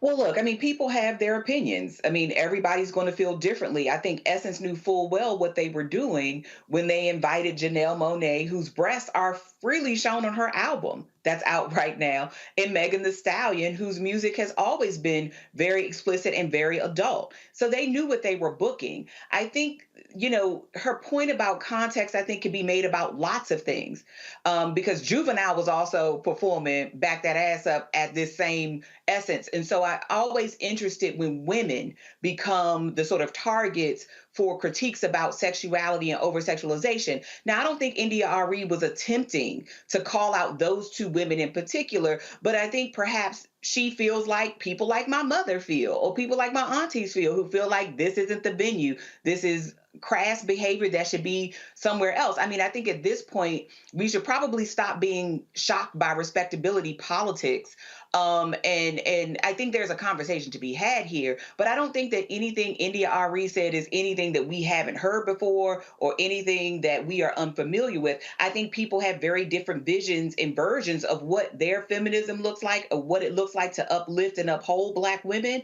And I think, you have younger generations who say, we don't actually care about any of that because we have a right to the full range of human expression, even if it's raunchy, even if it's sexy, because quiet is kept. People thought this about Black women before these women even existed. So it doesn't matter whether they come out there with turtlenecks and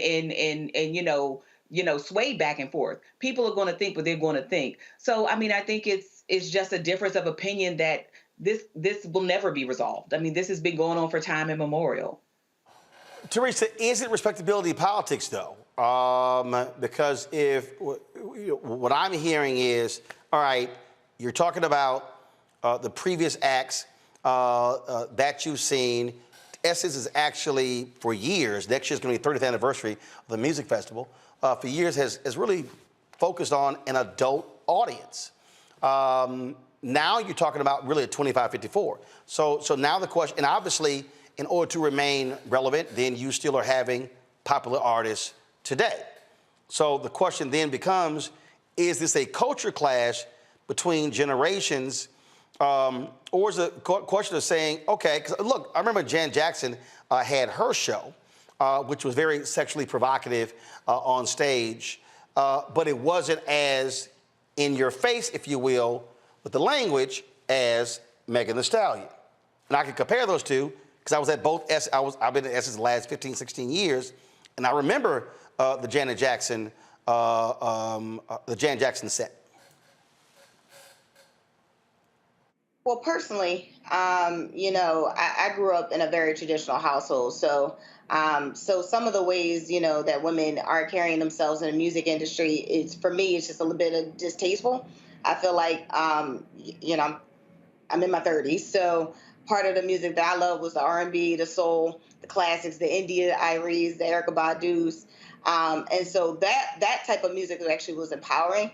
I think, some of the abilities that and the representation that the Essence Fest, which was #Ratchet Fest, that happened.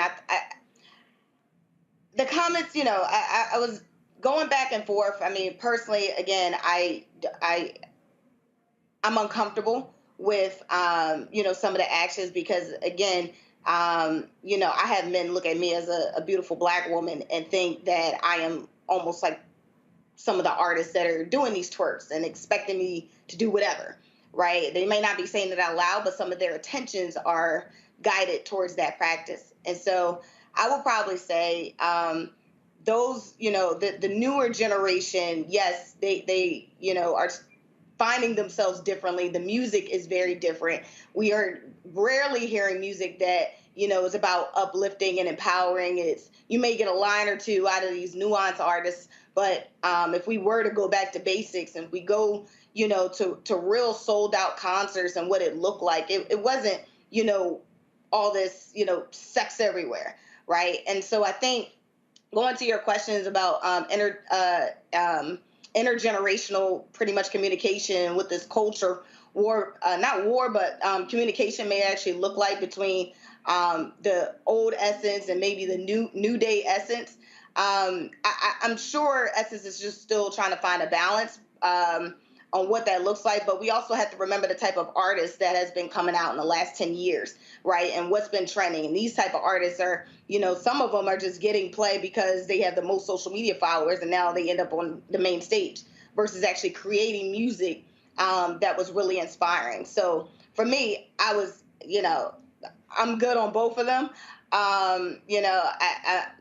If we really look at the lyrics, and most of these young girls, I'm seeing them twerking, I'm seeing, and I'm talking like young as young as 8 or 9 years old doing this, right? And then they're at school twerking on tables. It's just, it's one, yes, I'm looking at the parenting, but then two, it's, this is the type of music that gets you across the finish line. So also me even seeing some of these seasonal, so like Janet Jackson, some of these seasonal artists, go in that direction, and all of a sudden they're wearing, salacious outfits. It's just like, yo, you're like 55. So for me, I'm good. I'm looking just for good music, but I think all the extra stuff where you have to actually sell, not the music or the words, because we could barely hear the lyrics nowadays because of all the tunes and all this other stuff. So it's like more so I'm listening more so for the beat and then looking at this person, how they're dressing. So for me, I'm good on SSFX. I think it missed the mark for me on how it actually interprets, the empowerment of Black women. I didn't feel empowered. More so, I just felt like, great, we're feeding into the narrative on what it takes to actually be in the music industry as a Black woman.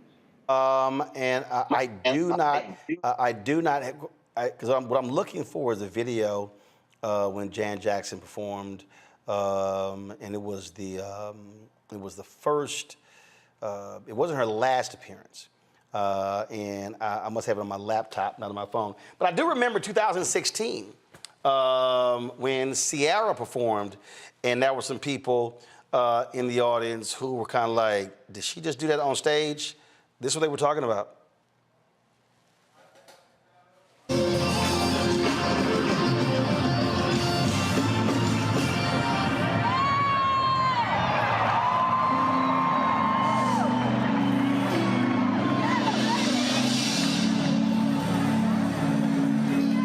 One of the things here, Larry, is artists on stage who are performing.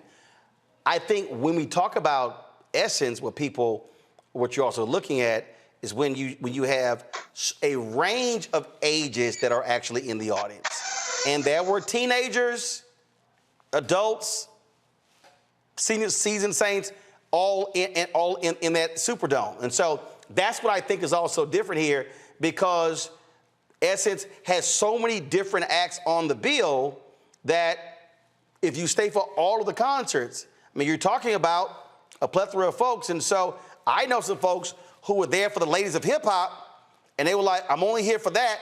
And then they bounce the later you got into the show. Roland, I've been to Essence a few times, and you're right, in terms of the acts that they book, it's for different generations. You like Frankly Beverly and Mays, formerly known as, or if you like Keith Sweat. I'm another example of an artist when we talk about Meg and some of these other female hip hop artists. Roland, I'm old enough to remember 96, 97 when hardcore, Lil' Kim came out with hardcore. So the reason I highlight that is that there's a long tradition, not in the music in general, but hip hop in particular, about certain lyrics that some people might find offensive. But I think it's what's really important here is, and I think context matters in terms of Arie when she talked about that, and that there's some forms of music is appealing to some people and not appealing to others. Now, as a parent, I've always told my son, I'm not going to be a hypocrite. I grew up listening to hip hop throughout my life with explicit lyrics, so I don't want to be a hypocrite and say there's certain songs you may not can listen to, but certainly have a conversation about it. But I think overall, when we have this conversation, particularly about Meg and some of the other artists we described, we need to have a conversation in the Black community, particularly how Black women's bodies have been policed, but also have a conversation about what some people find appealing as it relates to music. And depending on your generation, certain things might be okay with you and certain things may not. I think the last point I want to make about Arie's comments, and I think this is really important for people who post on social media, is that you may have an opinion. I have opinions on a lot of different things, but I don't post it on social media. She said she knew that it would end up going viral when people have thoughts about it. So obviously she was okay with taking whatever critiques people had to offer. But for me, sometimes you think it, you don't always have to post it, and I'll just leave it at that. All right, folks. First of all, somebody here posted in our message board. Somebody said that, hold on one second. I used to work for Essence Music Festival when it was more toned down. Macy Gray, Shaka Khan, Charlie Wilson, Fantasia, etc. What a time. And again, so all different opinions. Folks, you can weigh in on this by giving us a call, 202-890-1199, 202-890-1199. We'll take your phone calls. Love to hear your perspective. If you were actually there, let me know your thoughts right here in Roland Martin Unfiltered on the Black Star Network.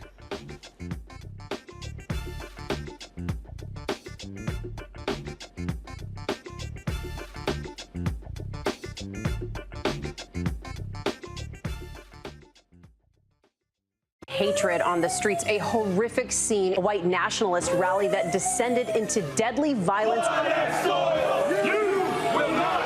White people are losing their damn minds. As an angry pro-Trump mob storms the U.S. Capitol, we've seen We're about to see the rise of what I call white minority resistance. We have seen white folks in this country who simply cannot tolerate black folks voting. I think what we're seeing is the inevitable result of violent denial. This is part of American history. Every time that people of color have made progress, whether real or symbolic, there has been what Carol Anderson at Emory University calls white rage as a backlash. This is the rise of the Proud Boys and the Boogaloo Boys. America, there's going to be more of this. Here's all the Proud Boys, guys. This country is getting increasingly racist in its behaviors and its attitudes because of the fear of white people. The fear that they're taking our jobs, they're taking our resources, they're taking our women. This is white fear.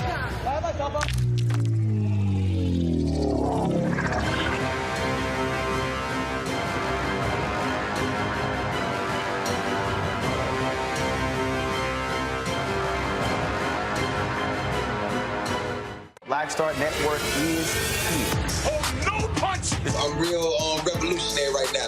Thank you for being the voice of Black America. All the momentum we have now, we have to keep this going. The video looks phenomenal. See, there's a difference between Black Star Network and black-owned media and something like CNN. You can't be black-owned media and be scared. It's time to be smart. Bring your eyeballs home. You dig? Hi, I'm Jo Marie Payton, voice of Sugar Mama on Disney's Louder and Prouder Disney Plus, and I'm with Roland Martin on Unfiltered.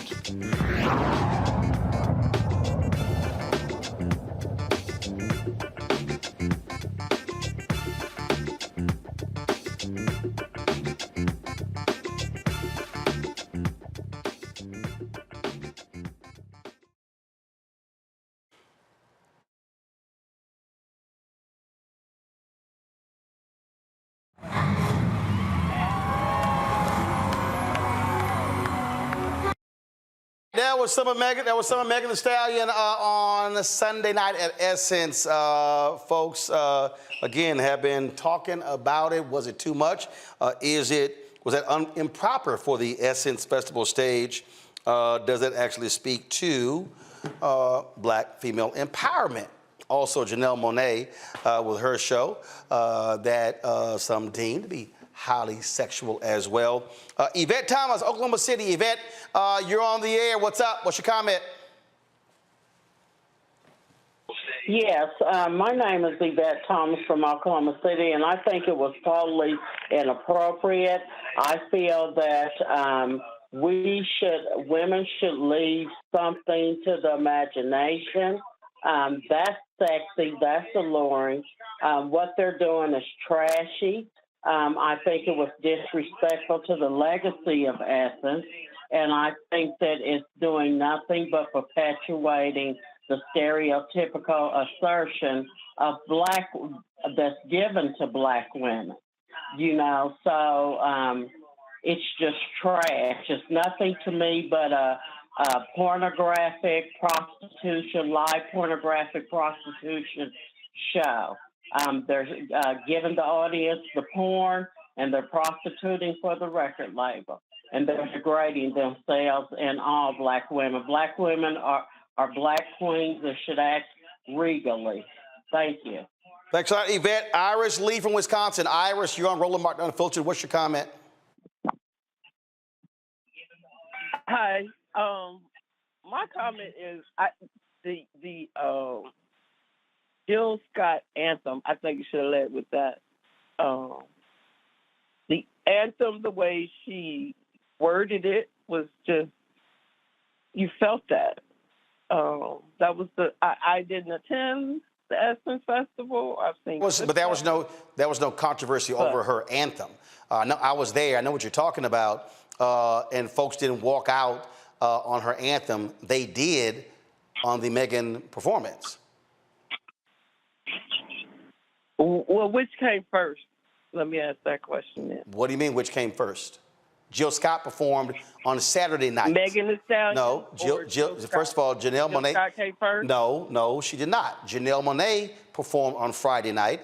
Jill Scott performed on Saturday night, and then you had on Sunday Megan Thee Stallion. Oh, I just think that's a better topic for us to discuss. But that's not the topic we're discussing, though. Constantly. But that's not the topic we're discussing. So it's not a question of what's a better topic. The reality is, India Arie's comments has led to a lot of conversation on social media about what is right and what is proper and what is respectable for Essence Festival, not Jill Scott's anthem. Okay. Okay. All right. I agree somewhat. It's generational, you know. Okay. All right, Iris, thanks so much. Heather Richmond from Atlanta, Georgia. Heather, you're on Roland Martin Unfiltered. Hi, I wasn't at the festival, but I did watch it on Hulu. I think the bigger issue is Essence is trying to figure out what they want to be when they grow up or go forward. I did read that Hakeem Holmes, who's now the VP of the festival, is 29, and he's trying to appeal to a younger audience. So in that, if this is what the younger audience wants, clearly that's the direction that they're going to continue to move in. But what they're going to do is isolate what they're calling now is the Aunties Festival, because those are the women who can afford to go and be at a festival for 3-4 nights and enjoy all of the different amenities that go along with that. So if you do want that particular demo to continue to come, you're going to have to figure out how to make a balance so that they're not exposed to things that they don't necessarily want to participate in, but younger people who find it not the same, aren't offended by it, and who are willing to sit through it and actually enjoy it and will want to attend with the quote-unquote aunties who want to do the other things that Essence offer, but may not necessarily want to participate in those sort of, I'll just say, Megan Thee Stallion-esque sort of activities or concerts. Okay. All right. I certainly appreciate it, Heather. Thanks a lot. Niambe, the thing here, when you think about the different acts, if you will, okay, and I think this is the thing that people have to look at when you start talking about the performers, and that is there were certainly different performers all throughout the show, all weekend. So it wasn't like you had sort of one genre that took place all weekends. And so I'm trying to sit here. Let me do this here. Let me go. I'm switching iPads here. So folks, hold that B-roll. Let me go to this iPad. Nope, wrong one. Give me a second here. And again, because I think, again, we talk about context. And so this is night one. Night one, you had Lauryn Hill, who closed. Then you had, before Lauryn Hill, you had Dougie Fresh and commemoration of 50th anniversary of hip hop, which featured Big Daddy Kane, EPMD, KRS-One, Slick Rick. Janelle Monae performed as well. Before her, Arie Lennox, Jagged Edge, Tim's, and Toby Nwige. And then, of course, you also had hosted by Dion Cole. Now, that was night one. Then when you go to night two, you had the closer, Missy Elliott. Before her, Jill Scott. Before them, you had a celebration of hip-hop from the South, Jermaine Dupri, featuring Big Boy, Gucci Mane, Lil Jon, Ludacris, T.I. Before that, Ice Cube, DJ Quick, E40, Ice-T, JJ Fad, Lady of Rage, Yo-Yo, and also performances by Coco Jones, Monica as well. And so let me go back to, and then, of course, that was night two. Then night three, the close was Meg Thee Stallion. You had Wizkid before her. Then you had this curation of the celebration of hip hop by Angie Martinez, which featured Eve, Mia X, Remy Ma, Salt and Pepper, Trina, and then performances by Kiss Daniel, Mooney Long, and others. And so I guess here, bottom line, and this is how a lot of people actually do this, Niambe.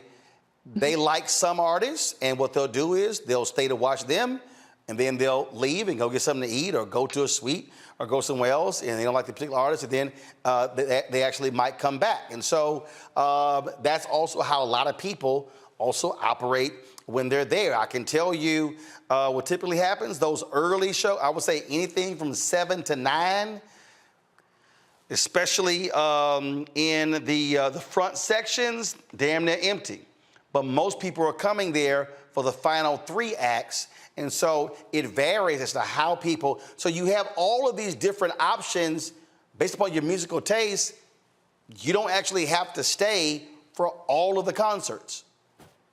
Absolutely. And what is not for you is not for you. I think it's interesting, again, that we picked out these 2 young women to clutch our pearls. But when you read that list of everyone who was there, multiple people on that list, men included, had very sexually explicit lyrics. Now, if this is a conversation just about that, then that's a conversation we should have. I think it's convenient, right, to talk about the sexiest, the most sort of provocative. But if we're going to have a conversation about the sexualization of Black people and Black women in particular, then let's have that conversation and sort of not pick out these 2 artists as the sort of scourge of the Black community, if you will. And I'm not suggesting that India Arie was trying to say that. But yes, I mean, people will call them trashy people. I mean, like the caller did, people will call them all kinds of things.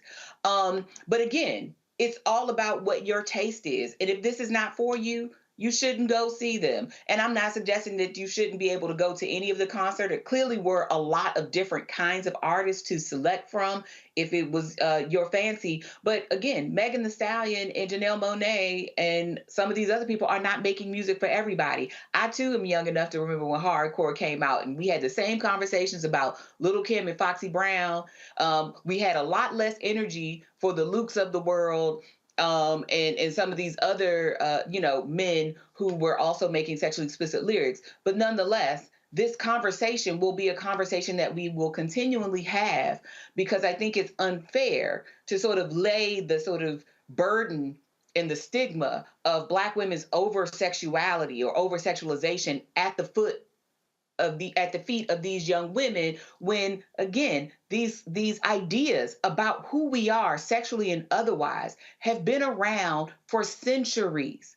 And it didn't matter whether we were covered up, it didn't matter whether we were sort of nude in the way that we might have been traditionally. The sexualization of Black women is not going to stop because some Black women decide to cover up or some Black women decide to change the lyrics in their song. I think these performers have a right to present themselves how they want to. If the marketplace doesn't want it, the marketplace won't buy it. But there is clearly an audience there. And so, yes, some people walked out, but I'm sure there were others who stayed because this is what they wanted to see and wanted to hear on their at their Essence experience. I do think this is a classic situation of trying to please too many people, if you will, because the audience in age is going to range quite largely. And so what a person like my mother would want to see and what I want to see and what my niece wants to see are not going to be the same. I think this is one of those moments. Teresa, trying to make money. Teresa, I think also what you're dealing with here as well as that is, again, let's just look at just pure numbers. Essence Festival is going to be 30 years old next year, okay? So that means if you went to your first Essence when you were 25 and somebody posted the first lineup, man, I wish I could find it. I forgot who tweeted that. And it was the first lineup. And it was Luther Vandross, it was Frankie Beverly and Mays, it was just a number of Gladys Knight. And so if you were 25 when Essence first started, you're now 54. And what you've always had adult R&B artists. Then in the last several years, then you've seen Chance the Rapper, you've seen Kendrick Lamar, last year Nicki Minaj closed. And so you've seen a migration of those artists. You had the compilation of Bad Boy, you had the compilation of Master P, and his group as well. And so the issue that Essence has to deal with, you have extreme loyalty from a whole bunch of people who've been riding with you for a long time, who've been buying tickets, but you also want to have a 40th and a 50th Essence Festival because it generates 90% of the profits for the company. You're right, and that's the question they have to answer. I mean, but if you were to do a recap video from the 25 years ago till today of what we just saw at Essence Festival, it's two different reactions. Like, I'm not, coming to a concert to look at people shake their behinds all day. It's not making sense. If I wanted to do that, I could probably just go to a strip club or something. But I think the essence of Essence Festival for me was that bold, beautiful, saturated music, that really touched souls. They had, really good artists. They had really good conversations. And I think now it's more so, I'm looking at artists that more so look like performers than the artistry of it. And so for me, like I said before, I'm standing, and I was getting some text messages about this, just like, oh, you need to express yourself more. And I'm like, I am being expressive just with my clothes on. So I think there's, as Essence is trying to figure out, the best way to figure out, maybe it's Essence 2, right? Essence Fest 2, like for a younger generation. But I think the original Essence Fest, they need to stick to brand and messaging because, audience, even the age bracket, I'm sure I'm not alone when I'm in my 30s, still hoping and wishing that we still had that, like bring her, she's a great artist. There's other artists that aren't doing what we just seen that are really, streaming charts and really, impacting a little differently than what we are. So I just think Essence Fest should really just be the example of what they used to be than something that they're trying to graduate to in order to reach another audience. I'm going to come to you in a second, Larry. I want to go back to the phone lines here. Terrence Jackson from South Carolina. Terrence, what's your comment? So me and my wife were actually talking about this. We were in attendance at the Essence Festival. And number one, the concert is just way too damn long. Getting out at 2 a.m. in the morning, 2:30 in the morning. Honestly, like by the time you got to Sunday, I honestly think that the majority of people that were walking out, they were just tired. I think the Lil Wayne surprise concert just kind of like wore a lot of people out. But if you go back to Saturday, even like in the seats and everything, you saw all different types of women that were kind of twerking and backing it up in their seats. Pretty much everybody was vibing. So I really think that we just need to be open to how women have evolved. And there's different kinds of women. You could see that there were like different age groups of women and men that were there at the concert, which this was our second time attending the festival. We saw more of like our age group. I'm 38. My wife is 36, but you saw more like mid-20s, early 30s that were there. And so there were people that were vibing with Meg Thee Stallion on Sunday, even though we left, but we were just tired at the end of it. But it was a good time. I just think people just need to be open to like where we are all going, and we're just not the same. And there's different musical tastes for everybody. But, there was a vibe for anybody that came, just like you mentioned earlier. The lineup was so diverse that you could literally pick and choose who you wanted to see and how you wanted to see them.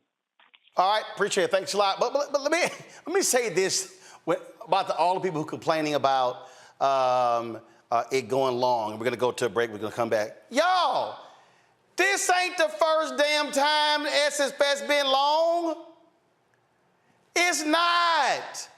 Listen, the first concert starting around 7, okay? The last one's going to end around 1:30. You don't have to stay there all 6.5 hours.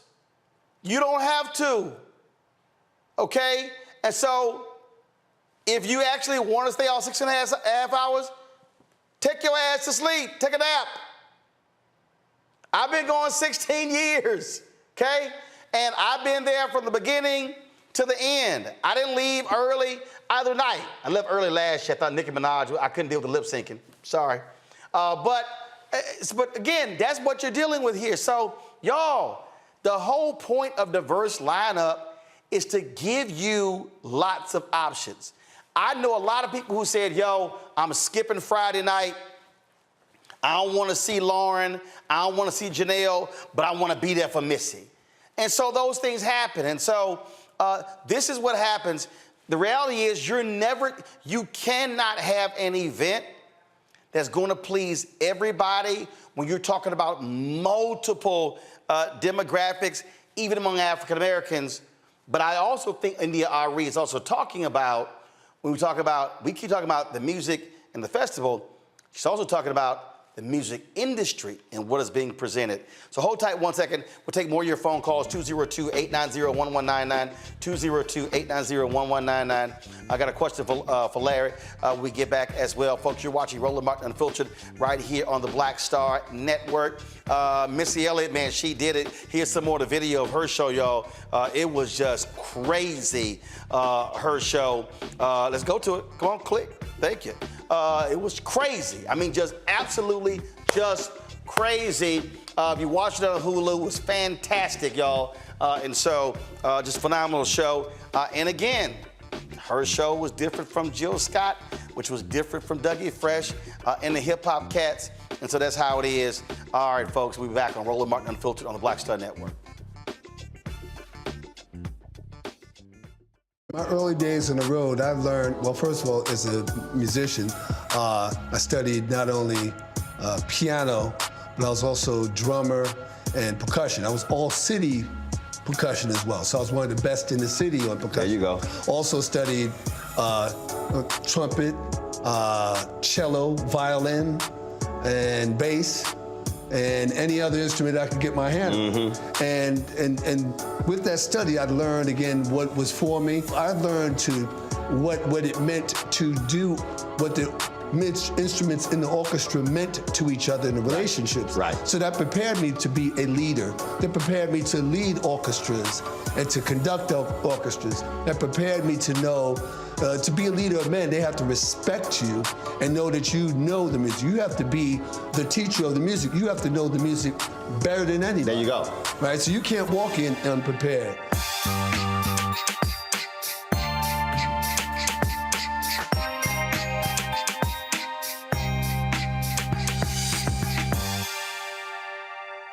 When you talk about blackness and what happens in black culture, we're about covering these things that matter to us, speaking to our issues and concerns. This is a genuine people-powered movement. There's a lot of stuff that we're not getting. You get it, and you spread the word. We wish to plead our own cause. Too long have others spoken for us. We cannot tell our own story if we can't pay for it. This is about covering us. Invest in black-owned media. Your dollars matter. We don't have to keep asking them to cover our stuff. So please support us in what we do, folks. We want to hit 2,000 people, $50 this month, raise $100,000. We're behind 100,000, so we want to hit that. Y'all money makes this possible. Check some money orders. Go to P.O. Box 57196, Washington, D.C. 20037-0196. The Cash App is $RM Unfiltered. PayPal is R Martin Unfiltered. Venmo is RM Unfiltered. Zelle is roland@rolandsmartin.com. Hi, my name is Freddie Ricks. I'm from Houston, Texas. My name is Sharon Williams. I'm from Dallas, Texas. Right now, I'm rolling with Roland Martin, unfiltered, uncut, unplugged, and undamn believable. You hear me?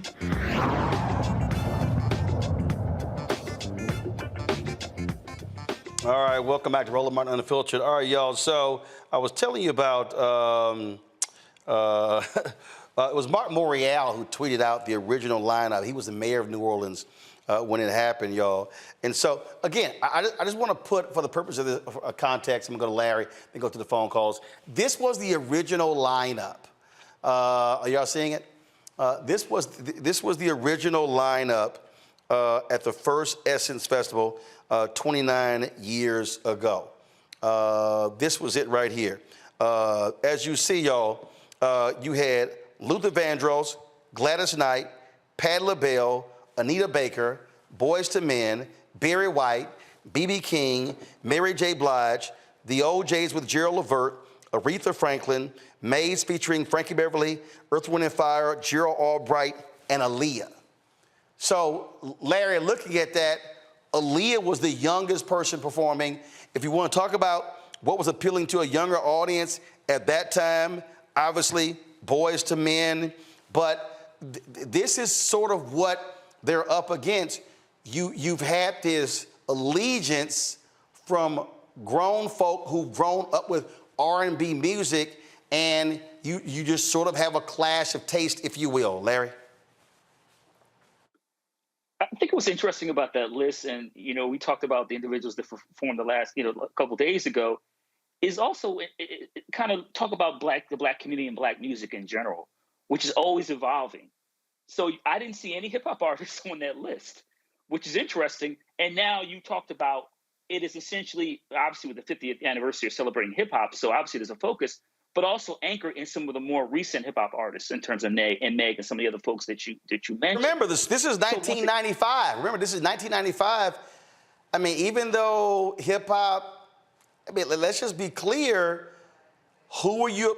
Look, if we really want to have this conversation, it's a lot of places they were not trying to have hip hop artists. There's a certain crowd they did not want to have there. You look at this lineup, they were appealing to grown-ass people. Yeah, people who had jobs and money. Right, I mean, yeah. They had mortgages. So you're right. They were specifically looking for a particular kind of crowd. And as Essence has evolved and black music has evolved, and so I think I want to note, Roland, we talk about a generation age groups. There are people in their 40s and 50s rocking with Meg now. Let's be clear. So I think that's really important. Once again, we talk about the history of hip hop.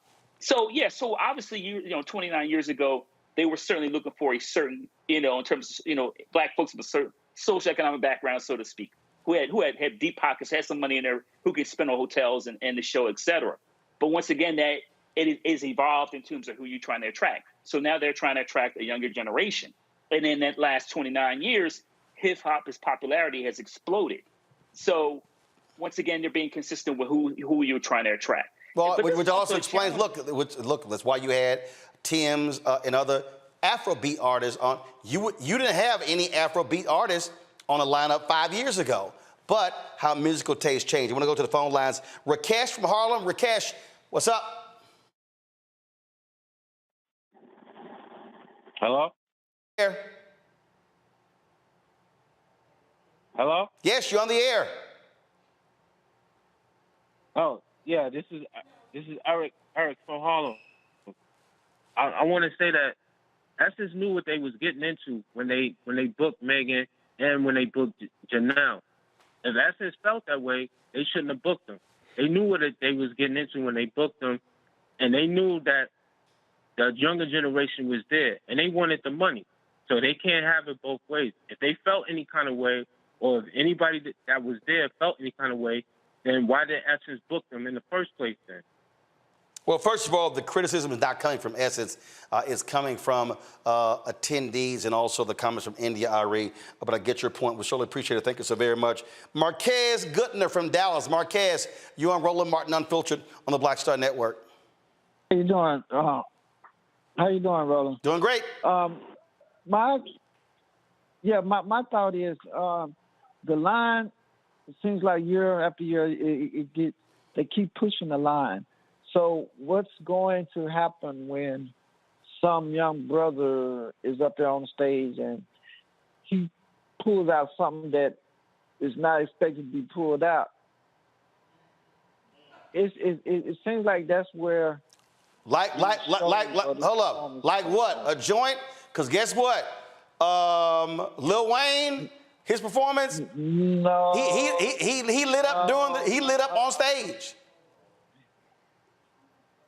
Right. Well, I'm not talking about a job. I'm talking about the sexual orifice. I got it. Well, guess what? That belongs. Guess what? Janelle Monae showed her areola. Lil Wayne performed with his shirt off. Okay. I'm telling you, Hold up. I'm talking about the jump. You think I'm lying? Let me find you a I photo. get it, but that's where it's going. That's where it's going. Okay. I think that's we're gonna be shocked one day when that happens, and so, you know, how are people gonna react when that happens? Got it. You know, because you just see it coming. All right. Yeah. Marquez, thanks a lot. Bill Smith from California. Hey, Bill. You're on Roland Martin Unfiltered. This is a very important topic. Can you hear me? Yep, you're on the air. Go ahead. Sorry. My feelings on this subject is this. I don't think this. I think Arie is absolutely correct. This is not for everybody. We got black people, young black people out here trying to raise children. Our black people are up against enough trying to raise children. Well, I would be willing to bet there are not very many few black people out there that would allow their children to be twerking at 13, 14 years old, putting their breasts out, this and that and the other. A short story. My son I have two grandkids. One of my grandkids was here one day, and they were singing a song, and he was 3 or 4 years old, and he happened to say, "Back your ass up." My grandson turned around and wanted to jump all over him. I said, whoa, time out. Where did he get that from? You're the one playing the music. You know, so, I mean, I'm not against this. They could have this, but there should be a time and a place for everything. They should announce, this is going to be a hip-hop show tonight. This is going to be this tonight. And so parents say, oh, no, we're not going to the hip-hop show. Then the kids come home, they want to sneak on their phones and watch this crap and so forth and so on. It's not good. Thank you very much for allowing me to express my opinion. Appreciate it. All right, thanks a bunch. Go to my iPad. This is Lil Wayne performing with no shirt on. So just want to let y'all know he was showing his areola as well. Rob Jennings from Benton Harbor, Michigan. Rob, you're on Roland Martin Unfiltered. What's up? All right. We got a couple of calls that I want to go to. I mean, look, the thing you said, Niambe, is very clear. I mean, literally in the history of music, there have always been this, there's been this discussion. Hell, gospel music. There were folk who said, Thomas Dorsey, what are you doing? And then when the Winans did their music, what are you doing? When the Clark Sisters hit song was a club hit during the disco era, folks said sacrilegious. You've had that. I just think what you're dealing with here, when you have an event where you have multiple generations, you're going to have that clash, especially when for a long time, you can always count on there being R&B artists who didn't shake that ass, who didn't use lyrics like, look, I've said, like, literally, I did, I'm gonna tell you right now, I did crack a joke around the folk around us with Megan performing. I said, hey, does Megan have any songs where it don't involve beat the pussy up? Yes, I said that. Because that's like literally, we were sitting there and I was cracking up laughing. I was kind of like, do all the lyrics sound the same? And the folk, we were all cracking up laughing. But that's literally her style, who she appeals to. Her songs are not like a multiple range of Beyonce. That's not her lane. It's not. But I also think, look, I think it's interesting that people clutch their pearls over rappers in particular because there are very explicit R&B songs. They sound different to the ear, perhaps even nicer. But they don't use the explicit language.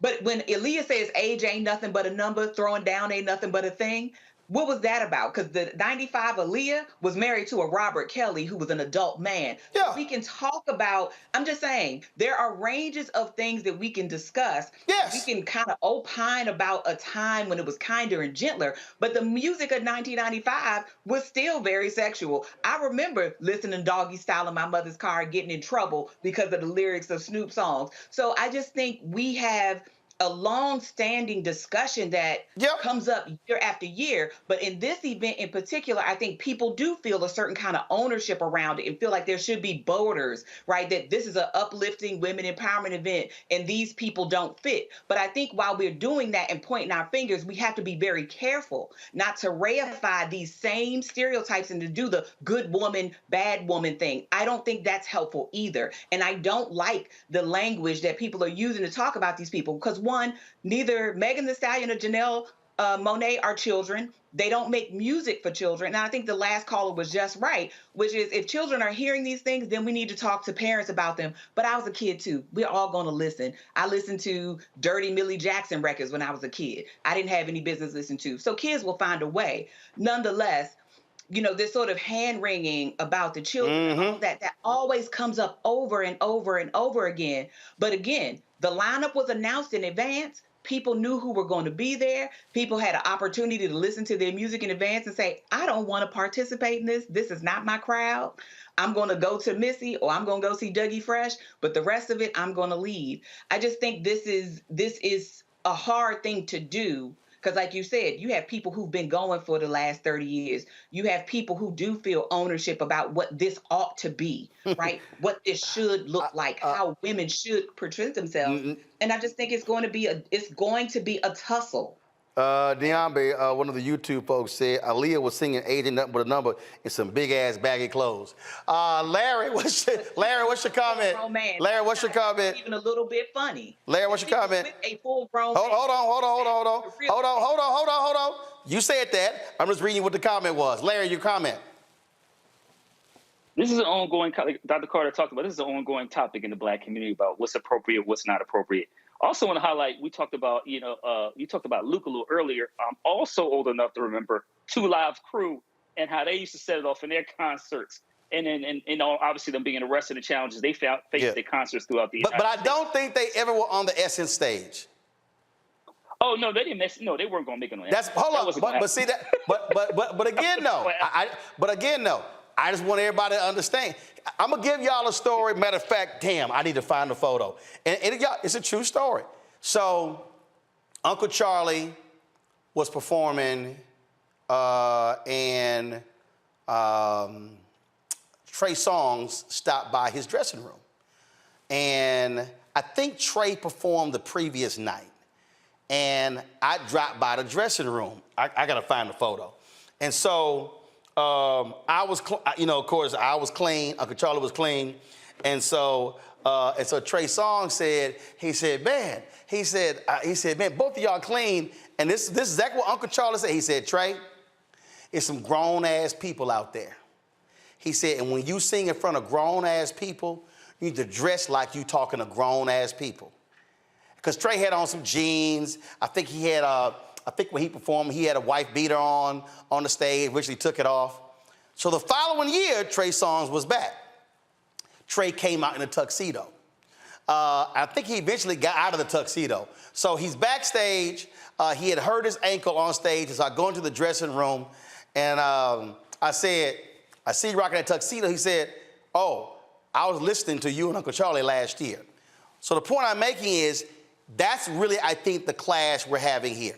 Even when you've had younger artists, others who's always said, hey, this is who that Essence audience is. What we have to accept, though, is that the Essence audience changes. And so the question then becomes, do you change? And you grapple with that. And I can tell you, talking with people who the previous owners of Essence, they also grapple with, look, it was a battle when they decided to stop inviting Frankie Beverly and Maze. Ed Lewis said, as long as I am running Essence, Frankie Beverly and Maze will always close Essence Festival. Always. I think for like 15 plus straight years, they were there. There was a point when they didn't invite them back, and it was a huge controversy because they were saying we have to also evolve. And so this discussion, they've actually had, in Essence, internally, what type of artists, when do you invite them, when are we ready, because you're appealing to different folks. That is it for us.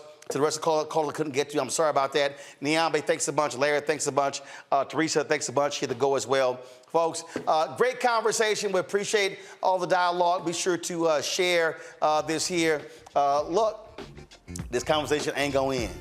It ain't gonna end.